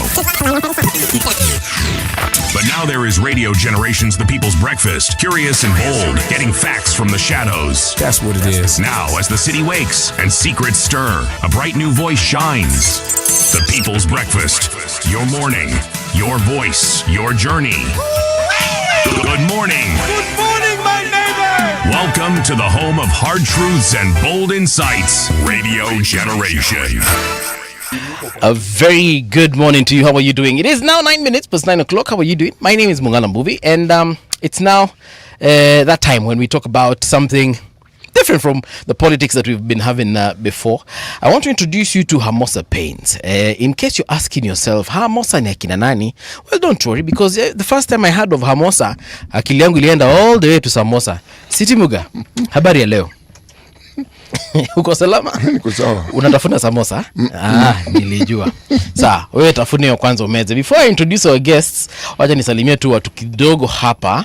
I might not read your comments, but I'll definitely give you a shout out. Mbogwa, CJ Kadesh, Innocent Ojobile, Douglas Kibogong, Ombati Steven, Samuel Lumbasi, Hilary Ochieng, and then we have article 1-on-1 ama ni article 1-1 anyway, article 1-1. Habari yako Wanga Alfred, how are you doing? Wanga amesema hivi, it is always refreshing to watch and listen to City Muga and Mbuvi. So City umesikia, umesalimiwa na Wanga Alfred Alafu tuko naye nani mwingine, Pwani Economic Revolution, of course nimekuona. North Coffee, Martin Gitari, Madialo, Karen Madialo amesema nini? Nani? Madialo anasema good morning, kindly pass my greetings to CT, tell him to keep warm, especially to keep his big head warm. That is Madialo Lawrence. Unajua mjamaa? That's why I'm regretting having asked you to read about him. Sasa he's, of all the things he could do, is focusing on my head. Amecheza kama yeye. Yes. Haya. And then of course we have Karani Efanto. hapa mko na majina. Karani amesema hivi, good morning company, breakfast bila chai, karibu chai Meru. Haya Karani, tunakunja, tutuambie tu ni wapi, tuma map. We shall land ni kama yani umetulipa kukunja. Na utuambie kama utakunja na nini na Prombox ama tukunje na nini. Hiki kitu kingine wanapandanga kutoka huko inaitwa nini? Ilax, Ndimax. Hiyo ndio utakunja nayo. My Tech 2.0 habari yako, kuna Milimo, alafu kuna Alando. Alando ni mwingine sijasema, kwa zingine sasa zinajirudia. Kuna Mbogwa nimekusalimia. Boaz Oruko, how are you doing? Boaz is saying the primary manifesto for Kenya is the Constitution 2010. Read article 19. Sawa. Boaz Oruko, thank you so much. Alafu last but not least kuna mtu sijataja. Say no to goons 254, how are you doing? And then there's Zizi Kalani, Zizi saying hello. Alafu last but not least Eric Mwangi, karibu tena sana. Kuna Arika amesema Hamosa well tuned in from Jeepman Hardware in Nanyuki. Siri ni Hamosa. Haya, sawa. Kwa kweli Siri ni Hamosa. Let me introduce them so that they can tell us all about Hamosa Paints. In studio we do have Nancy Kanganya. Now Nancy is PR and marketing manager at Hamosa Paints. Nancy, good morning. Good morning. You're well? Well, thank you. Karibu sana huku kwetu. Asante. And then Nancy amekuja na colleague mwenzake, head of business at Hamosa Paints, that is Leonard Sang. Mr. Sang, good morning and welcome to Radio Generation. Good morning to you. Mko salama? Tuko salama sana. Siri ni Hamosa kama ilivyosema hapo. Siri ndio Hamosa. Right. Yes. An overview of Hamosa Paints. Who is or who are Hamosa? Yes, thank you for having us this morning. Just to start with, Hamosa Paints is it's a locally owned company, owned by Kenyans. All right. Here in Kenya, and our headquarters is at iPort Properties. And Hamosa, as the name is a Spanish word that means beautiful. That is why everything you see about Hamosa is beautiful. So we are a company that has come to Kenya, established in Kenya to provide solutions. So we see ourselves as a solution provider for the construction industry. How long again have you been in production, or rather in operation in Kenya? Yeah, Hamosa Paints is 2 years old. Okay. In production. But we see ourselves as a company that has, even though the company is 2 years, we've taken professionals from across the country. Okay. So these are people who are very experienced in production of paints, distribution of paints. So we have people who are 30 years, 40 years in experience that are coming up to push this company that is 2 years old. Good. Yes. Nice. I was watching one of my favorite YouTubers from Kenya. Yes. He's currently doing a tour of Kenya, and he stopped at a place, was in Kitale. Actually, it was in Kitale. Then I actually saw Garia Hamosa Paints. It must have been a pickup. I think it was a pickup, but it was branded Hamosa. Nikasema, ala, Hamosa uko Kitale. Nancy, Hamosa iko kila mahali, eh? Hamosa iko kila mahali. Once again, we have over 10 depots in the country. And this has enabled us to reach to our customers, both contractors, owners, developers and project managers. Not forgetting the professional field, whereby we have the architects, among them the QSs. So we have our depots all across the country. Our head office being at Nairobi, Road C, Highport Properties. We have Machakos. We have Mombasa. We have Garissa. We have Kisumu. We have Meru. We have Nyeri Depot. We have Kitale, Kisii, Nakuru, and Eldoret. Ni wapi amuko basi? At this rate, I think it would be easier to say we are probably not in, but yeah, clearly you're all over the country. Yes. Yeah. Yeah. In terms of your offerings, what kind of paints do you have? Because I'm assuming your primary business is on paints, right? Yes. What are you offering as far as paints are concerned? So basically we have an advanced range of products, over 1,000 stock keeping units, decorative textures. We have decorative paints, normal flat paints. We have industrial paints.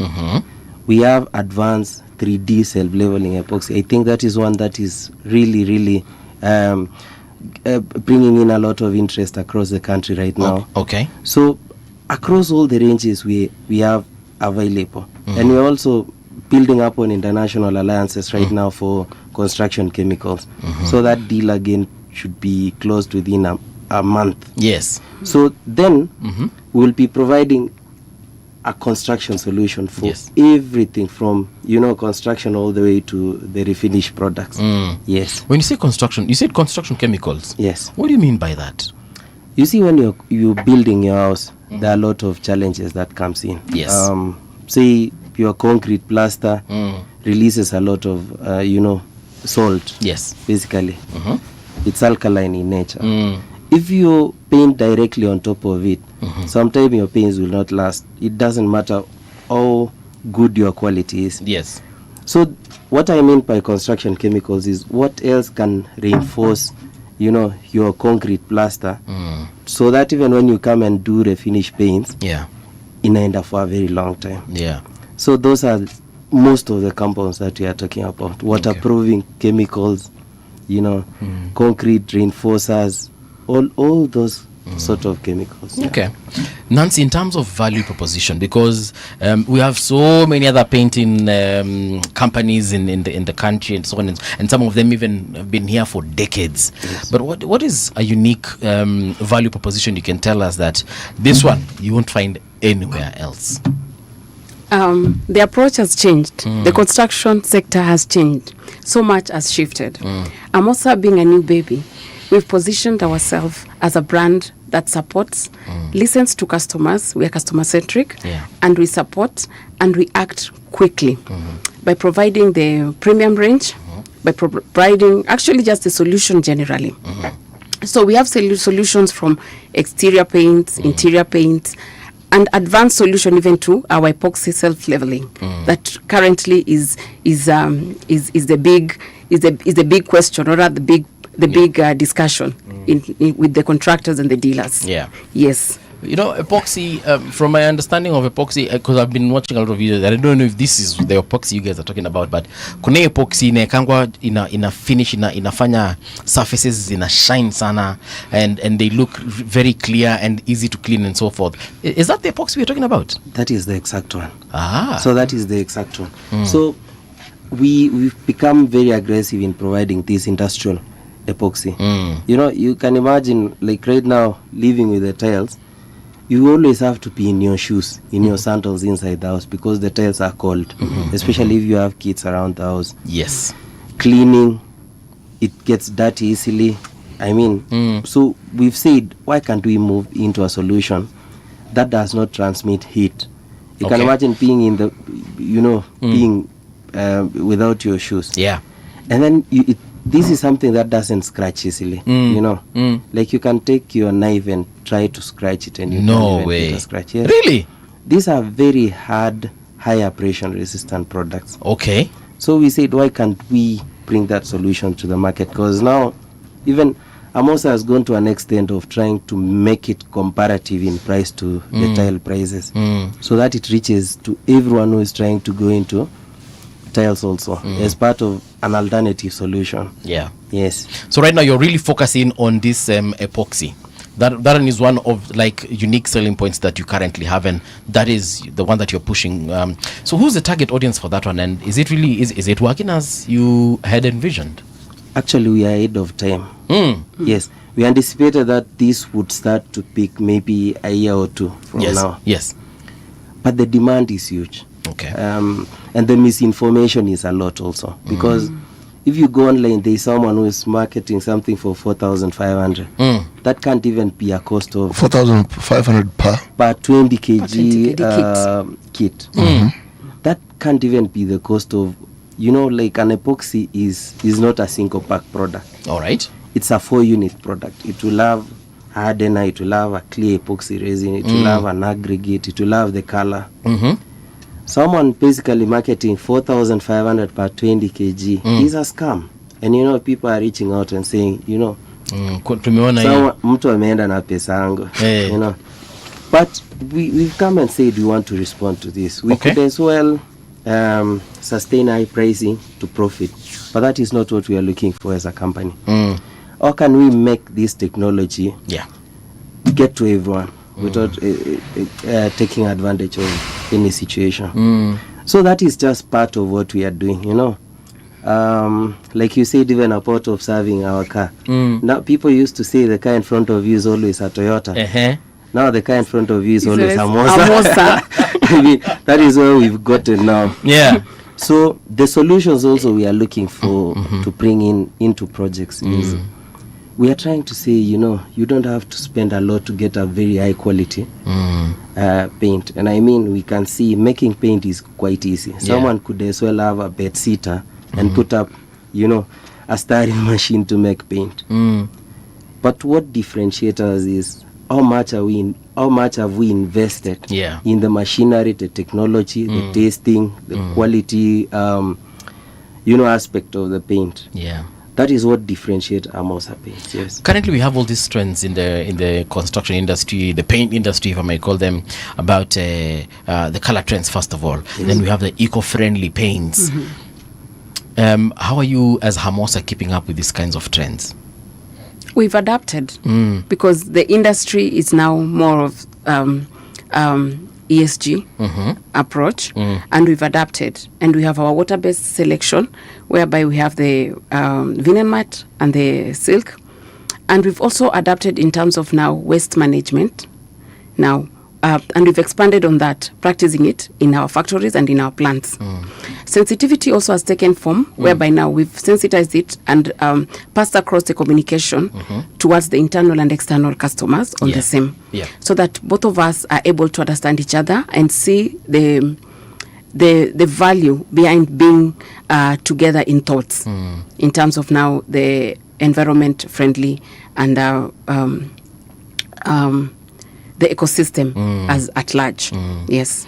You know, I've been hearing about also these paints that are antibacterial. Mukona hizo pia? Yes, we do. We do. We have to, because you know, how are we contributing generally to the innovativeness in the industry? What we are building on is how can we improve on the existing. You know, we have traditional paints that has, like you said, there are companies that goes back way into like more than 60 years. Oh yes. But again, Amosa is born out of certain gaps that, you know, I will tell you honestly that Amosa is owned by a contractor. Okay. Someone who has a contractor background, right? So what are the gaps they have served?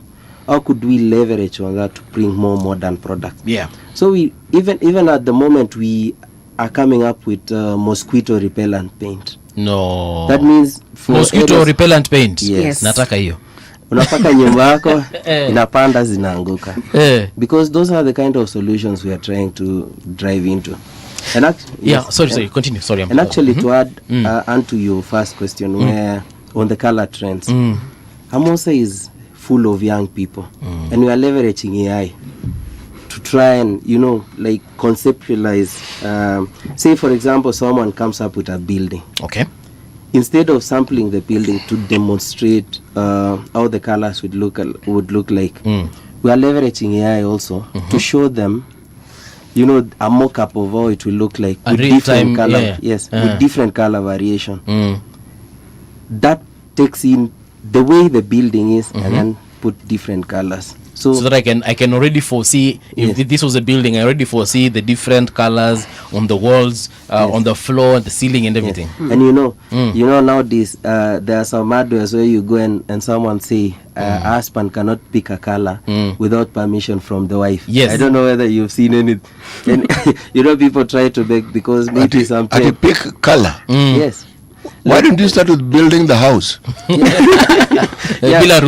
So you know, a man can build a house and conceptualize how the house would look like. Really? But when it comes to color choices, sometime I'll tell you, we've been approached by someone who wants his house to be painted blue. You know, to look like a party headquarters. And that is or a government building. Or a government building.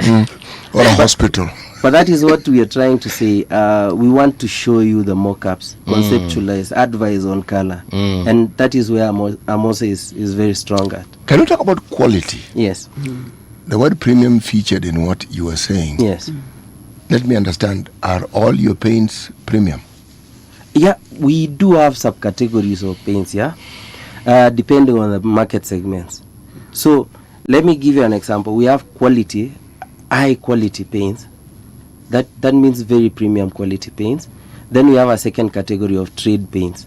Then we have a third category of economy paints. Because you can imagine that. Why do you have these categories? Because of the market segments. You can imagine explain market segments that I understand you. Let me give you an example. Rental houses. You know, the owner of a rental wouldn't like to spend as much as possible for even internal decoration. Why? So they'll say, let me get a more affordable finish so that when you come in, you can refinish it with a premium quality. Okay, so now let me ask the question. Yes. If it is affordable, yes, does it therefore mean that the quality of that paint will meet the standards of its durability as well? Yeah, so actually we would have first to define what quality means. Is quality durability? Because the economy paints, you cannot have both. You cannot have high durability and sustained durability or high washability and still get a very affordable finish. Because for you to make an economy paint, you have to reduce certain aspects or content, strength of particular raw material in it. For example, you have to reduce because you have to make it more affordable. Cost of production. But now what I can tell you for a fact is, when it comes to every range, we've tried to be better than anyone else in the market.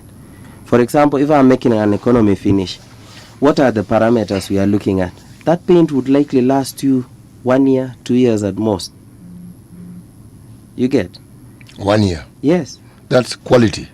That now is in the economy, more affordable segment. But now when you are looking at paints, we have paints that we give a warranty and a guarantee of 15 years. Right? Yes.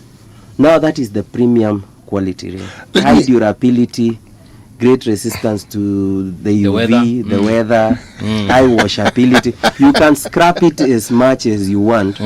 For example, we have, when you talk about quality, it's about investment. Like I said, anybody can make paints out of a pet sitter.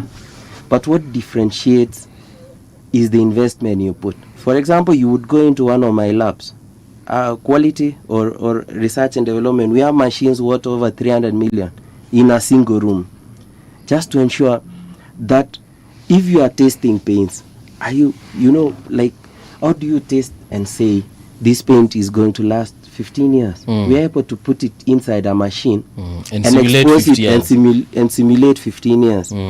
Scrapability. How many times can I wrap it? We have a machine to test.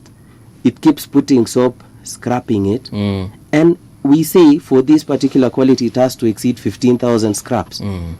That guarantees me that even if you keep washing it as many times as possible, it's going to outlast that, that washing. So the investment in the testing facilities is what gives us a lot of confidence in what we are giving out to the public. So that goes into that quality control. Yes. Nancy wanted to say something. Yeah, sure. Yeah, I wanted to add on something. The need. We are missing a point on the need. Now, a customer has different needs. And a customer can be a developer, can be QS, can be a contractor, and can be an home owner. So back to Ombaso, we give solutions. And when we say we are unleashing colors and brightening lives, we are definitely saying we are giving you a solution. So what will a QS want?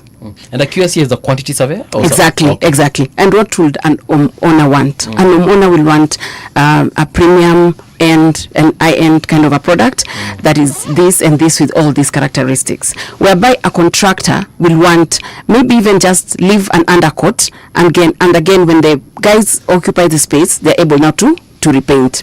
The need is very key in terms of production, and the need is what now gives us a direction on the solution that we are offering to our customers. Okay. Yes. All right. That makes sense. I want to focus a little bit on your marketing strategies, because there is one photo. I was just going through your social media spaces na nimeona kuna moja ameandika tumeguza mlima. Who comes up with these slogans? Who comes up with the strategies? Like tukienda mlima, wacha tuseme tumeguza mlima. Who comes up with this, Nancy? Yes, ukweli ni kwamba siri imefika mlima na tumegusa mlima. Ndio hiyo sasa. So, apart from it being written there, we are in Mlima, Central region. Yes. We are in Meru and we are in Nyeri. Kugusa mlima, I think it's from a certain quotation. Yeah. We know it came from. Exactly. Yeah. We even know the person who said it. Yes. Interesting. So tukisema tumegusa mlima, tunasema tumefika kwa customers wetu wa Central. Ndio. And being a customer centric company, now we have your needs and we've brought it home to you. This is the mlima. What many thought will not reach. Yeah. I'm also in the initial stages, and I'll say this without any without any fear. People thought that we were going to be here for 1 month. Oh, really? 2 months, 4 months. But now it's been 2 years. They're still waiting for you to. And I want them to not only wait, but to give us a seat and to accept that Amosa is here to stay. Okay. This is a brand that is changing the system. The Kenyan construction, manufacturing, coating, in terms of the now coating solutions, we are here to change the system. I'll not say the old ways are bad, but again, I'll say we are the game changers. Putting in place that our approach is different, and we are more into listening to what the client wants and reacting in the fastest way to give solutions. So before you set up a station in, say, Kitui County, yes, or Makueni or Machakos, you go in there and look at, okay, so this is the culture of the place, these are the trends in the place. Then you'd create your marketing towards those kinds of things, or do you sit in a boardroom mnasema, okay, sasa juu tunaenda Ukambani, Wakamba wanapenda in Modokoi. Is that how it happens, or how does it happen really? Not really. From where we stand, Amosa Paint has reached this far because of research and a lot of consolidation and consultations. We sit down and we analyze. Figures don't lie. Personally, with numbers, they never lie. True. And the needs of the clients is what drives us. There was a need for all these regions. We did not just wake up and come up with the regional demarcations. Yes. There was a need, and the need was too much because people kept on calling, contractors kept on coming even to the factory and asking us, where are we going to get Amosa paint? Yes. Okay. And being that we were by then so new, most people feared to partner with us because they were not sure if we are just like any other briefcase company that comes and goes. Yes. Okay. Yes. So there was need. And then just to add to that, you see, for us, we are looking at how effectively can we get our products to every region of the country. So that informs the kind of investment we put. For example, when we put a depot in Kisumu, yes, we know it will take all our products all the way to Malapa, all the way to Pusia, all the way to Omapi, you know, all these Oyugis. Then the need comes in also and informs us that we are unable to serve maybe Kisii promptly. And the demand is there. Yeah. So that again informs a decision. Why don't we put up? So the decision to put up certain investments like depots is informed by demand. Okay. And how well we can geographically serve certain towns. Because our intention was to cover every town in Kenya. Okay. When we put up a depot in Garissa, we are sure that we will serve up to even Moyale very fast. And that is why you will find our paints in every town of this country at the moment. Let me go back to the question I asked earlier on quality. I'm stuck on this one for a very good reason. Yes. How do you advise your clients on the product that would suit their needs? Our approach is very simple. Our approach is to always sell the most premium product. One that gives very high durability, very, very good weather resistance, very good washability. That serves for a very long time. So whenever we get to a client, some of the things that normally come up is, say for example, we've quantified a project. We already know how much square meters a project in entirety is. So we give particular options. Option 1, this is what our company recommends. This gives you guaranteed, that you will not do a repaint job for the next 15 20 years, right? Guaranteed quality. Yes, guaranteed quality.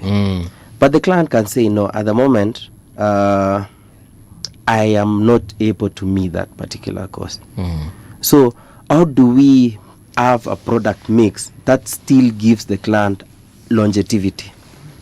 Sometimes we refuse to do a project, not because we don't like, because we see the level of compromisation that comes with it, and we are like, no, we are not willing to stake our reputation in this particular project. But we normally look at longevity, durability, desirability of a product, because I think what we've come to see in our industry is most homeowners don't even know what paints to use. It's the painters that drives what consumers would definitely use. For example, if you want to paint your house, I'm not very sure you will be the person to say, use this and this and this. You're right. The painters would come and advise you. So number one thing that we've done extensively is painter trainings. I can tell you, per week, we are doing at least 8 to 10 trainings of 150 to 200 painters across the country. What do you train them on? We train them on 3 aspects. Number one is proper service preparation. Sometimes what happens with the industry is some people prefer to use a cheap undercoat and refinish it with a premium product. Okay, just pause. Yes. What's an undercoat? Now, an undercoat, paints have different categorization. There's a paint that is called a primer coat. That is the first coat that goes to a service. If it's a concrete plaster, the first paint that goes into it, you cannot use a top finish paint as an undercoat. Why? Because certain paints are designed to resist certain services or compounds that are coming off a service. Let me give you an example. A concrete plaster would release certain chemicals like salts. I don't know whether you've seen sometimes the whitish material coming off a cement plaster. Most people in Nairobi cannot relate, but if you go to Nakuru or environs that has very high salt level concentration, they always even harvest salt basically from the ants, efflorescence. It's called efflorescence. So the primer coat prevents those issues that come from the service from coming to the top paint. Another thing is a primer coat reinforces adhesion. The ability of a paint to adhere to a service. They are very strong adhesive forces. Right?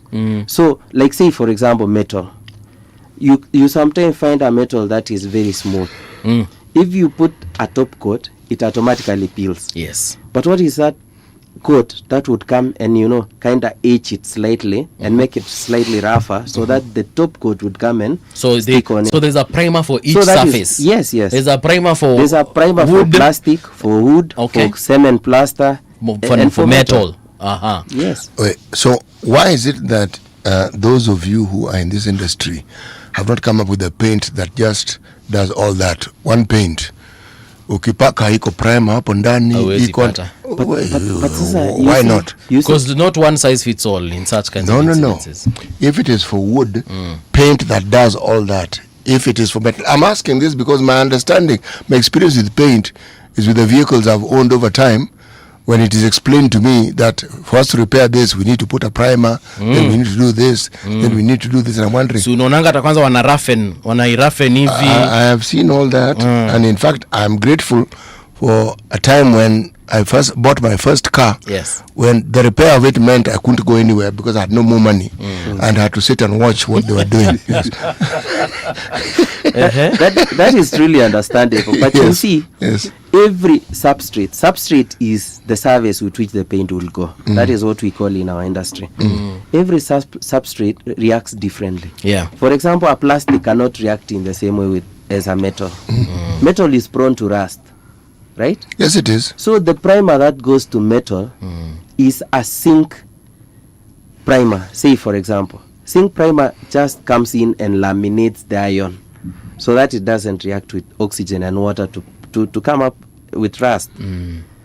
right? It doesn't oxidize. So yes, it doesn't oxidize very well. Yeah. So it doesn't oxidize. Namkumbusha chemistry. Well, he studied chemistry. I did not. I studied literature and English myself.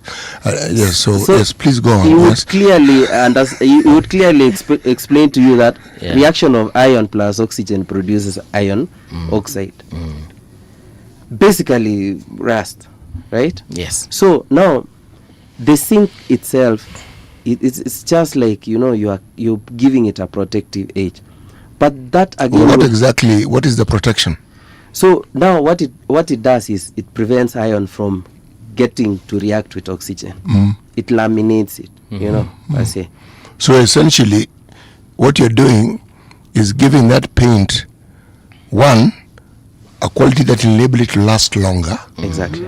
And you also, anything that may arise from the reaction of that particular process with the surface, anything that would be adverse to the paint is also reduced. Yes, because you see, if rust comes out of the metal, then it automatically removes the paint.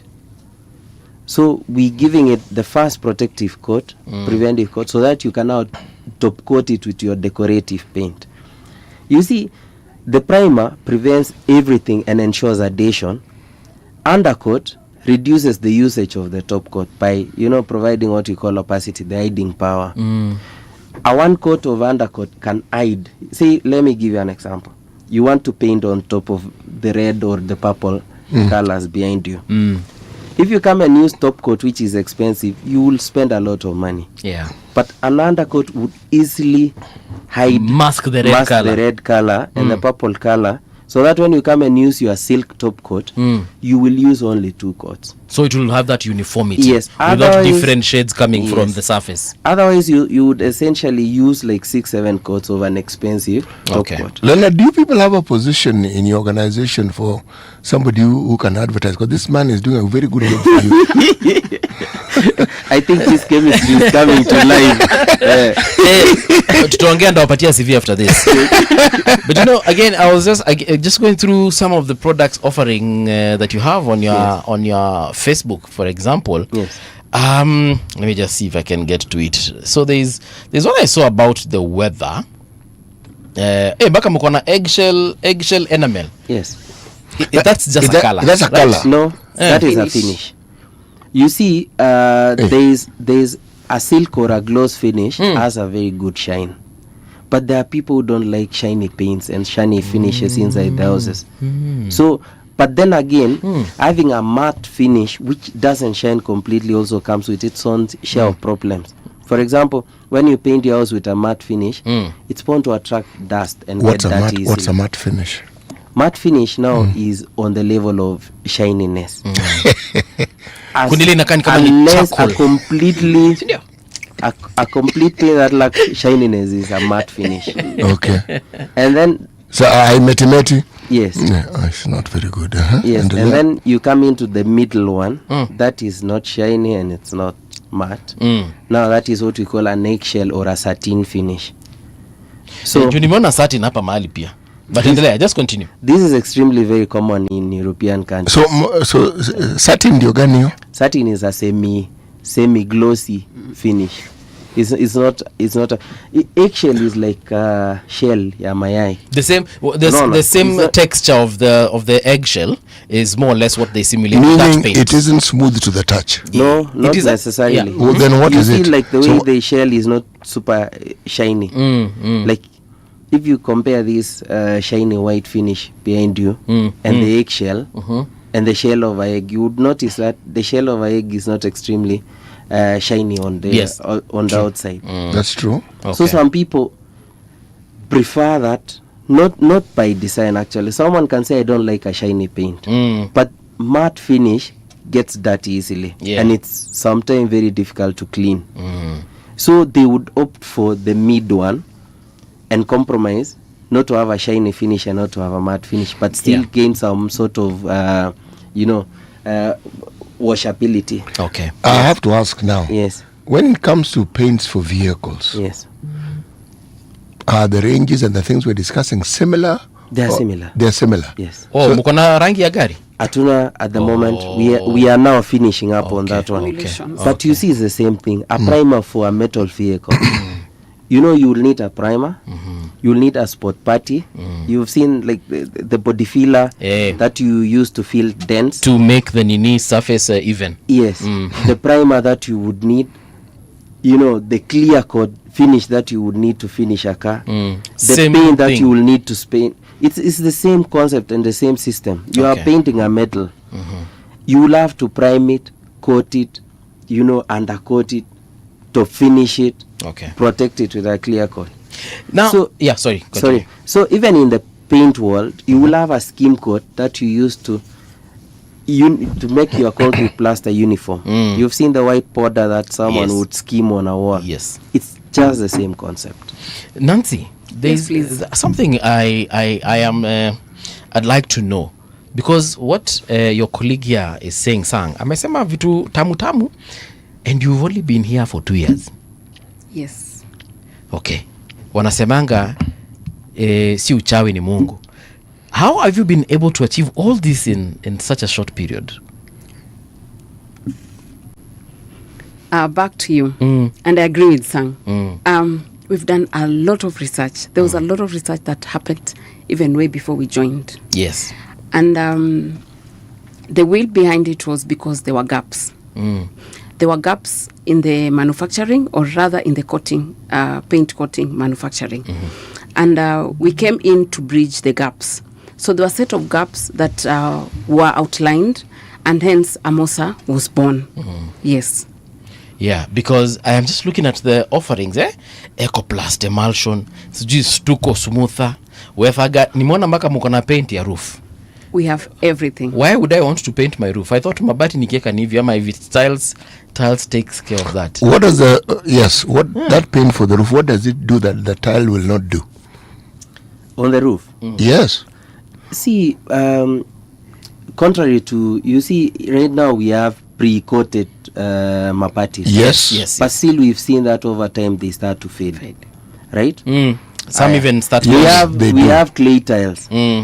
If you go to Buruburu right now, to the old government houses, those ones in phase 5. Just say Buruburu and leave it at that. Yes. Yes. You've seen the roofing tiles already fading. They used to be maroon or brown oxide or whatever. You know, Buruburu has been there for a long time. Now you can imagine you want to give it a facelift.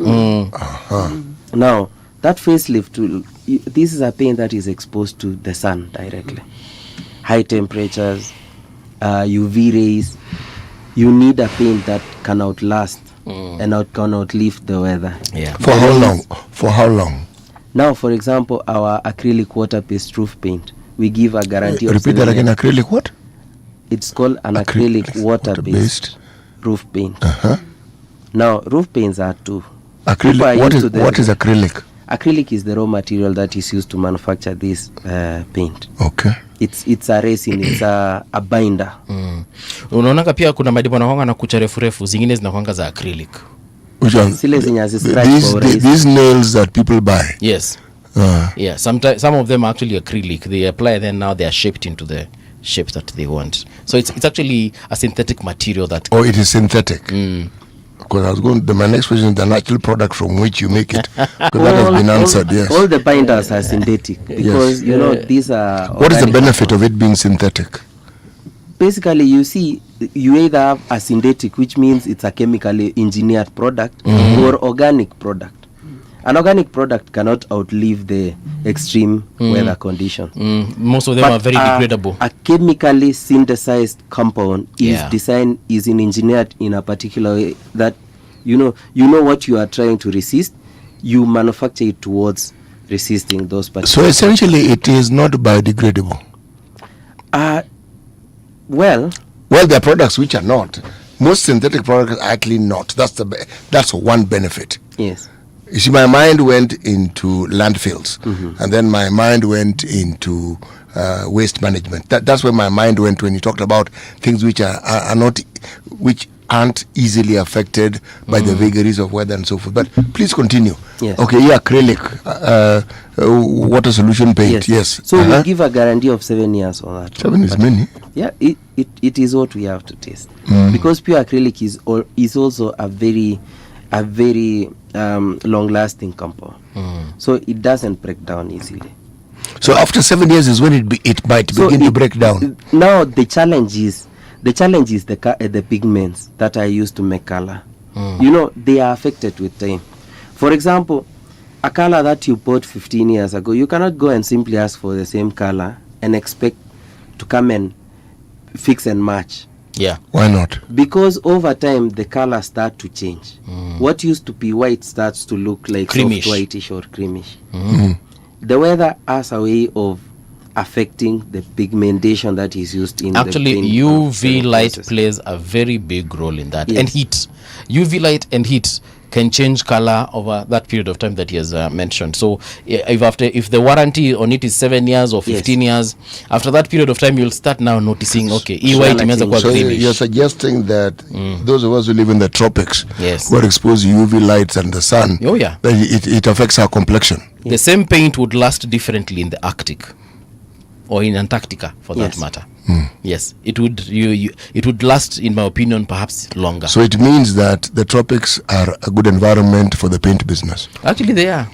It is even cheaper to manufacture their products. You don't have to, for us when we are making paints, especially in our particular region, we have to add a lot of UV stabilizers.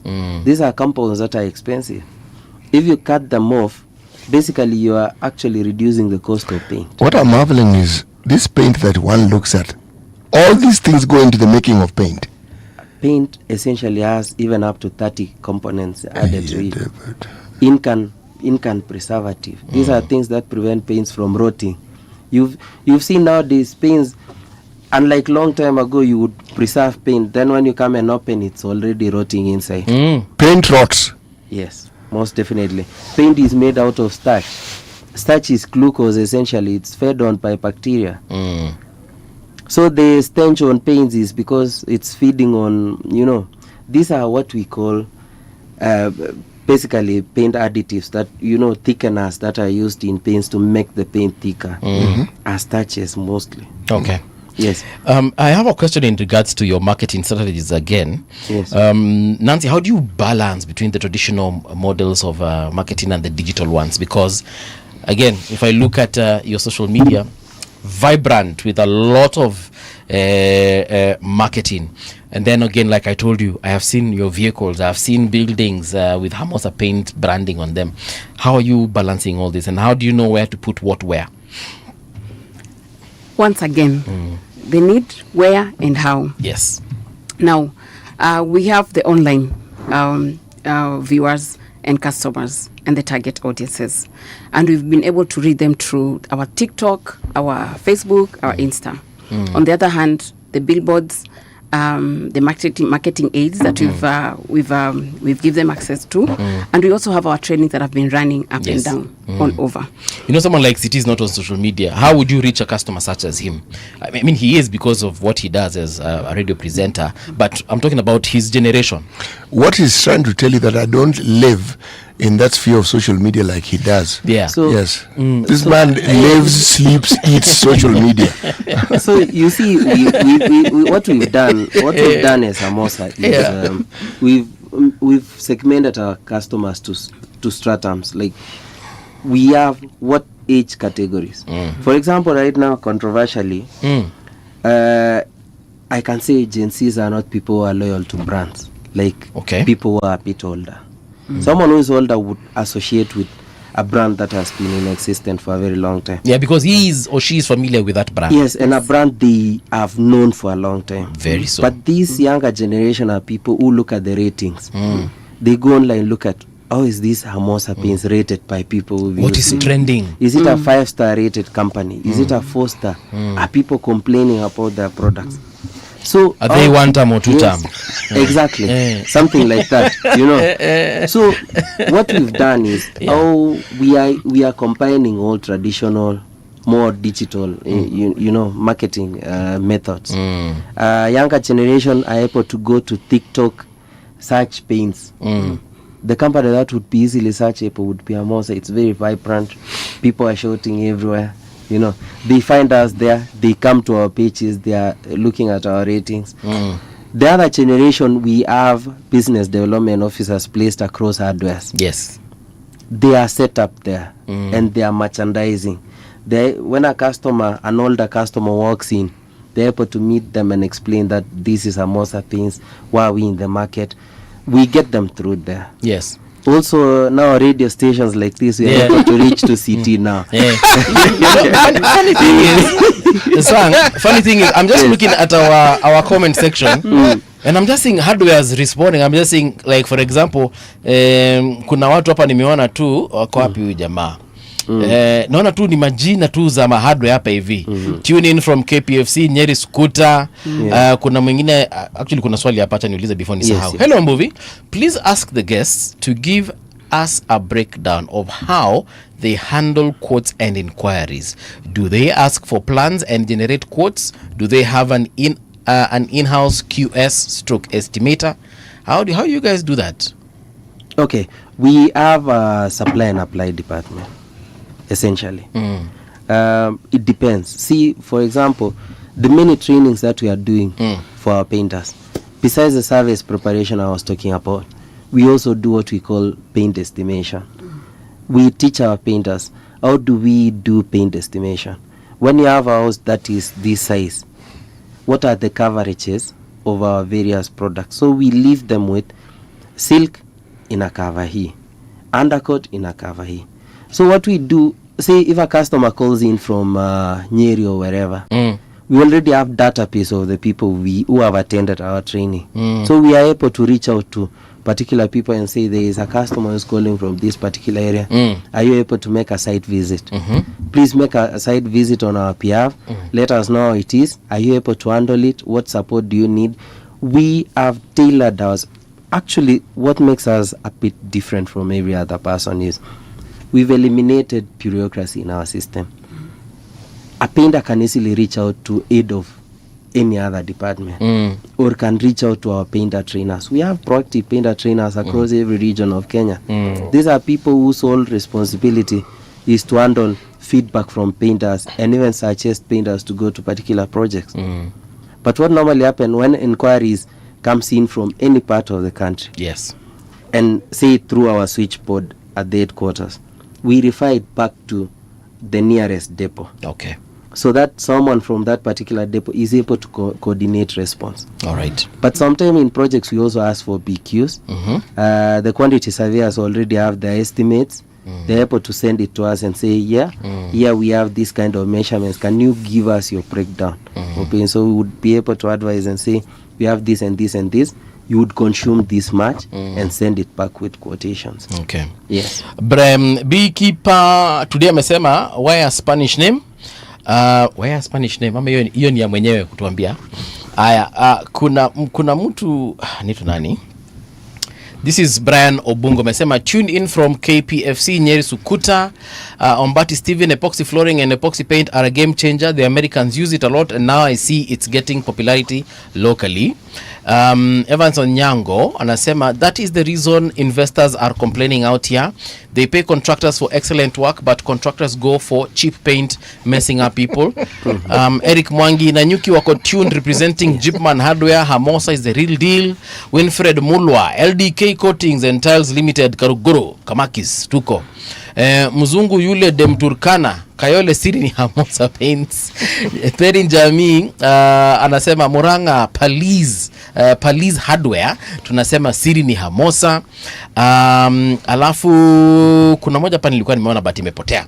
But I guess our last question would be in closing, do you take customer feedback as part of your marketing strategy? Yes, we do. We do, like what Sanga said, we do from end to end. Yes. From inquiries, follow-up, and feedback. Okay. Yes.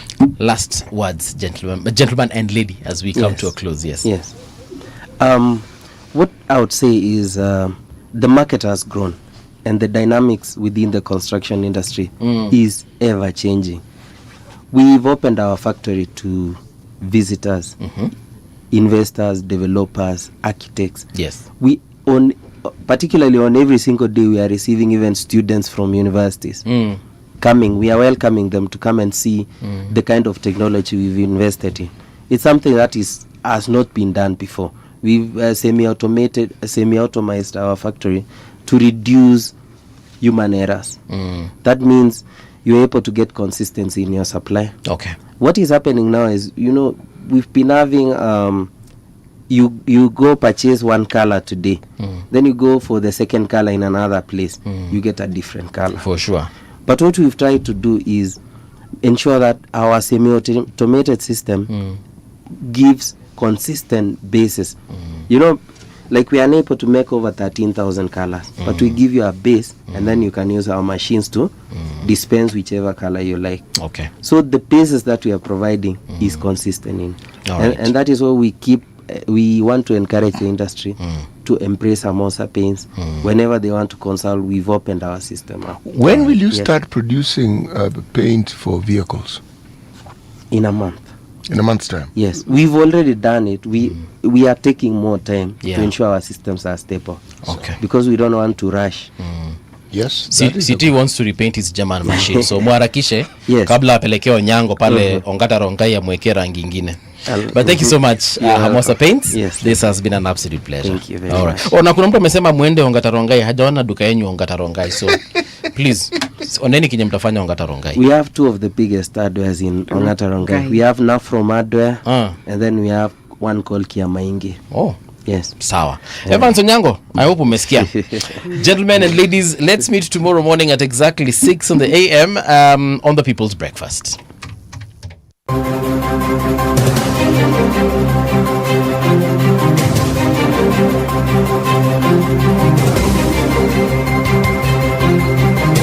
This is the Radio Generation News. Good morning, I'm Winnie Maganga. Buildings that fail to provide access for persons with disabilities could face closure as the government moves to enforce safety and disability laws. Labour Cabinet Secretary Alfred Mutua says a nationwide inspection will target public offices, private buildings,